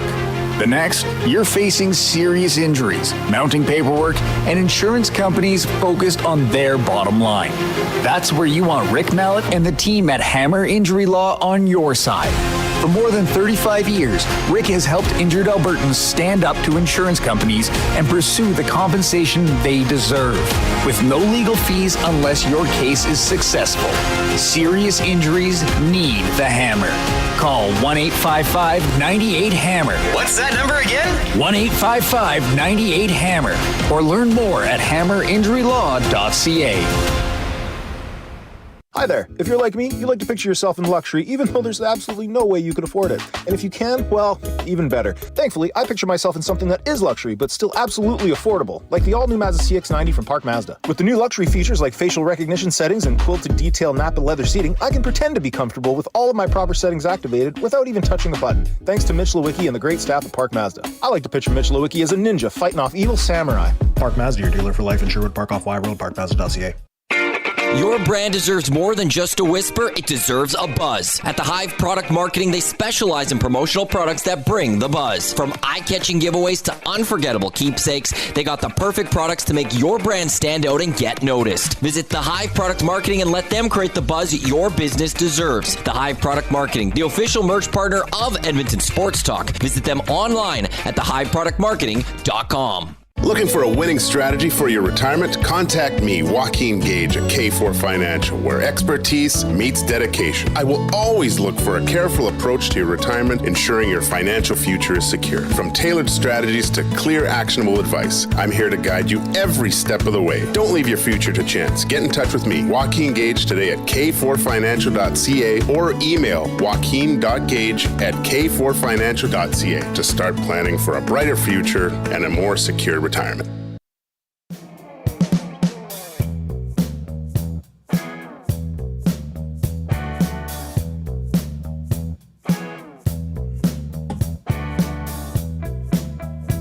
Welcome back to the final segment of the Reid Wilkins Show with Jay Milne and guest co-host Zachary Kubusch. Oh, the Blue Jays are falling apart. Not looking good. Down by 4. 5-1. Bases are now it's 6-1. Bottom of the 4th. One runner on. They are going to challenge this at first. I believe that the call at first base was an out. They're going to challenge that. We got to get to the River Cree Resort and Casino inbox, 780-218-9999. A reminder that this weekend, I believe it's starting tomorrow, the Australian... The Most Wanted Tour, the Thunder from Down Under, goes August 20th. That's tomorrow, Friday and Saturday. You're going to want to check that out if you're into that.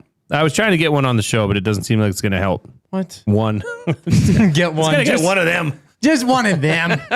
Well, that would be... No, that really would, though, be a really interesting story. Yeah. Like, how do you progress into something like that? Oh, it'd been phenomenal, Coop.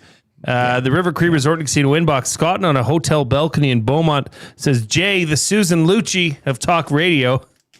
For those that don't know, get that reference. Susan Lucci is famously known for her record-setting 21 daytime Emmy nominations. Record-setting 20, and she, after 18 consecutive losses, she finally won the daytime Emmy for outstanding lead actress in 1999. So that's that's exactly what I want to go.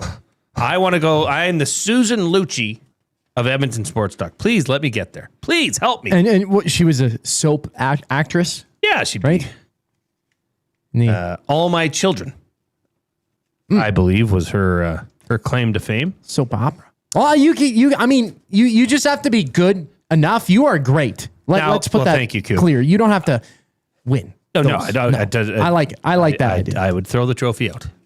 There, I said it. Throw it right in the toilet. It'd Winnipeg Kev says this, where glue guy who is behind hashtag vote LTE. That needs to be on the controversy. Who is behind vote LTE? Hashtag I think that's what's on there. Dustin has come up to me in the office and he is dead serious. He's like, it's you, glue guy. Yeah, I know it's you. Vote for LTE's on. So he was going to say this big thing about at the Nasty Bash that he's going to say, okay, whoever it is, you have to stand up. And we've all said, okay, whoever it is, you will stand up. Mm. I will remain seated. Well, yeah, because it's not you. Or is it? And Poop Stains adds, wow, Jay, you're staying for the turnover from Dustin to Marsh. That would be his son, Marshall. Yeah, I'll be here for the long run. I don't know. He'll be running the ship soon enough, and you'll still be here. He'll probably win an ST before you do, Jay, if all things go as planned for you. Yeah, we'll see. Old Gil says maybe the controversy was that there was never fish, and LTE was actually pulling your leg. Oh. That would be a long-standing controversy. I don't think that's a controversy. Eric's I think more than that's just a capable ruse. of a long-standing bit. I will tell you that. Well, the bits can go for a very long time for sure. I've seen it happen. Some of them, I'm still unaware myself. But it's going to be a great time. September 15th there at the Varscona Theater. I've never been. Never, ever been. And it's a black tie event. Phenomenal outcome for all of the Nasties once again to rally and completely sell out in 36 hours? Yeah, it was less than that. Yeah. It was great. All right, it's time to do this. The word of the day with Reid and Jay. Oh, I'm sorry. Did I break your concentration? What do they got to say? Say what again? Say what again? I dare you. Let's find out. English, do you speak it? Then you know what I'm saying. I might have just thrown the worst paper airplane. Yeah, I wouldn't ever say in the worse. history. I'm sure there's been worse. For those viewing on YouTube. This is a Bootski Words of the Day, edition 57. I can't believe it. That's a lot. First word of the day, semaphore. What a for? Semaphore.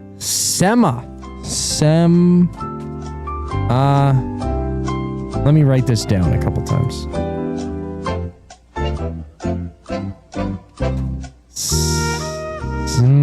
S-E-M-A-P-H-O-R. Semaphore. S-O-R. S-E-M-A-P-H-O-R. Semaphore. O-R. E.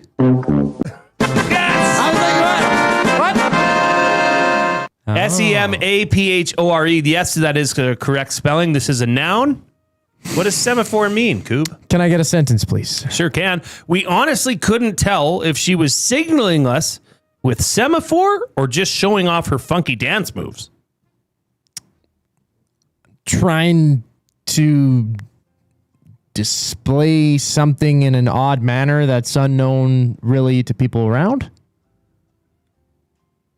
A semaphore is a system for sending messages over a distance using visual signs like moving arms, lights, or handheld flags. Oh, yeah, like the people at airports, I believe they would use semaphore to direct planes. Touchdown. Now you know. You could say that next time you're on the plane, be that guy and just look out the window and gaze at that guy holding the orange thing and be like, yeah, man, I've never seen a semaphore like that. They should call him a semaphorist.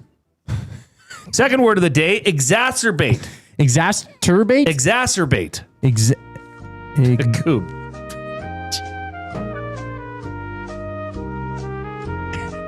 I always thought it was exacerbate.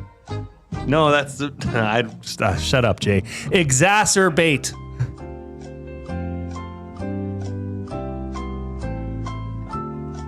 E-X-A-S-E-R-B-A-T-E.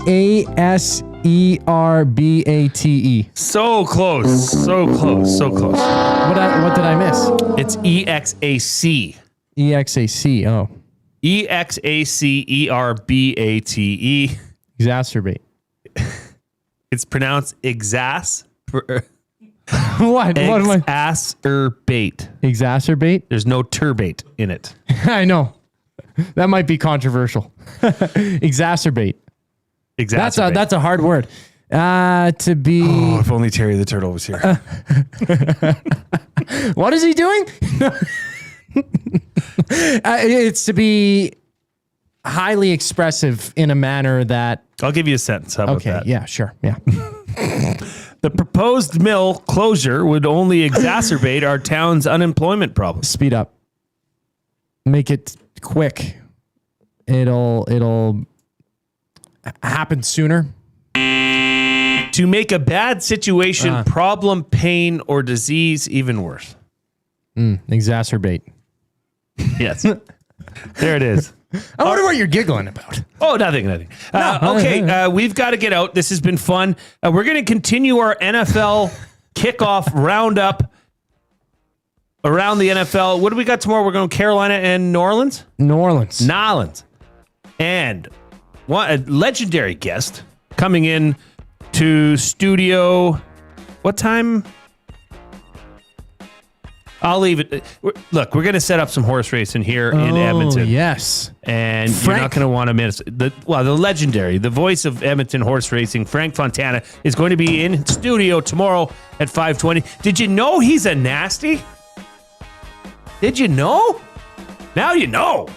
All right, this has been fun. Thank you for listening. Thank you for joining us.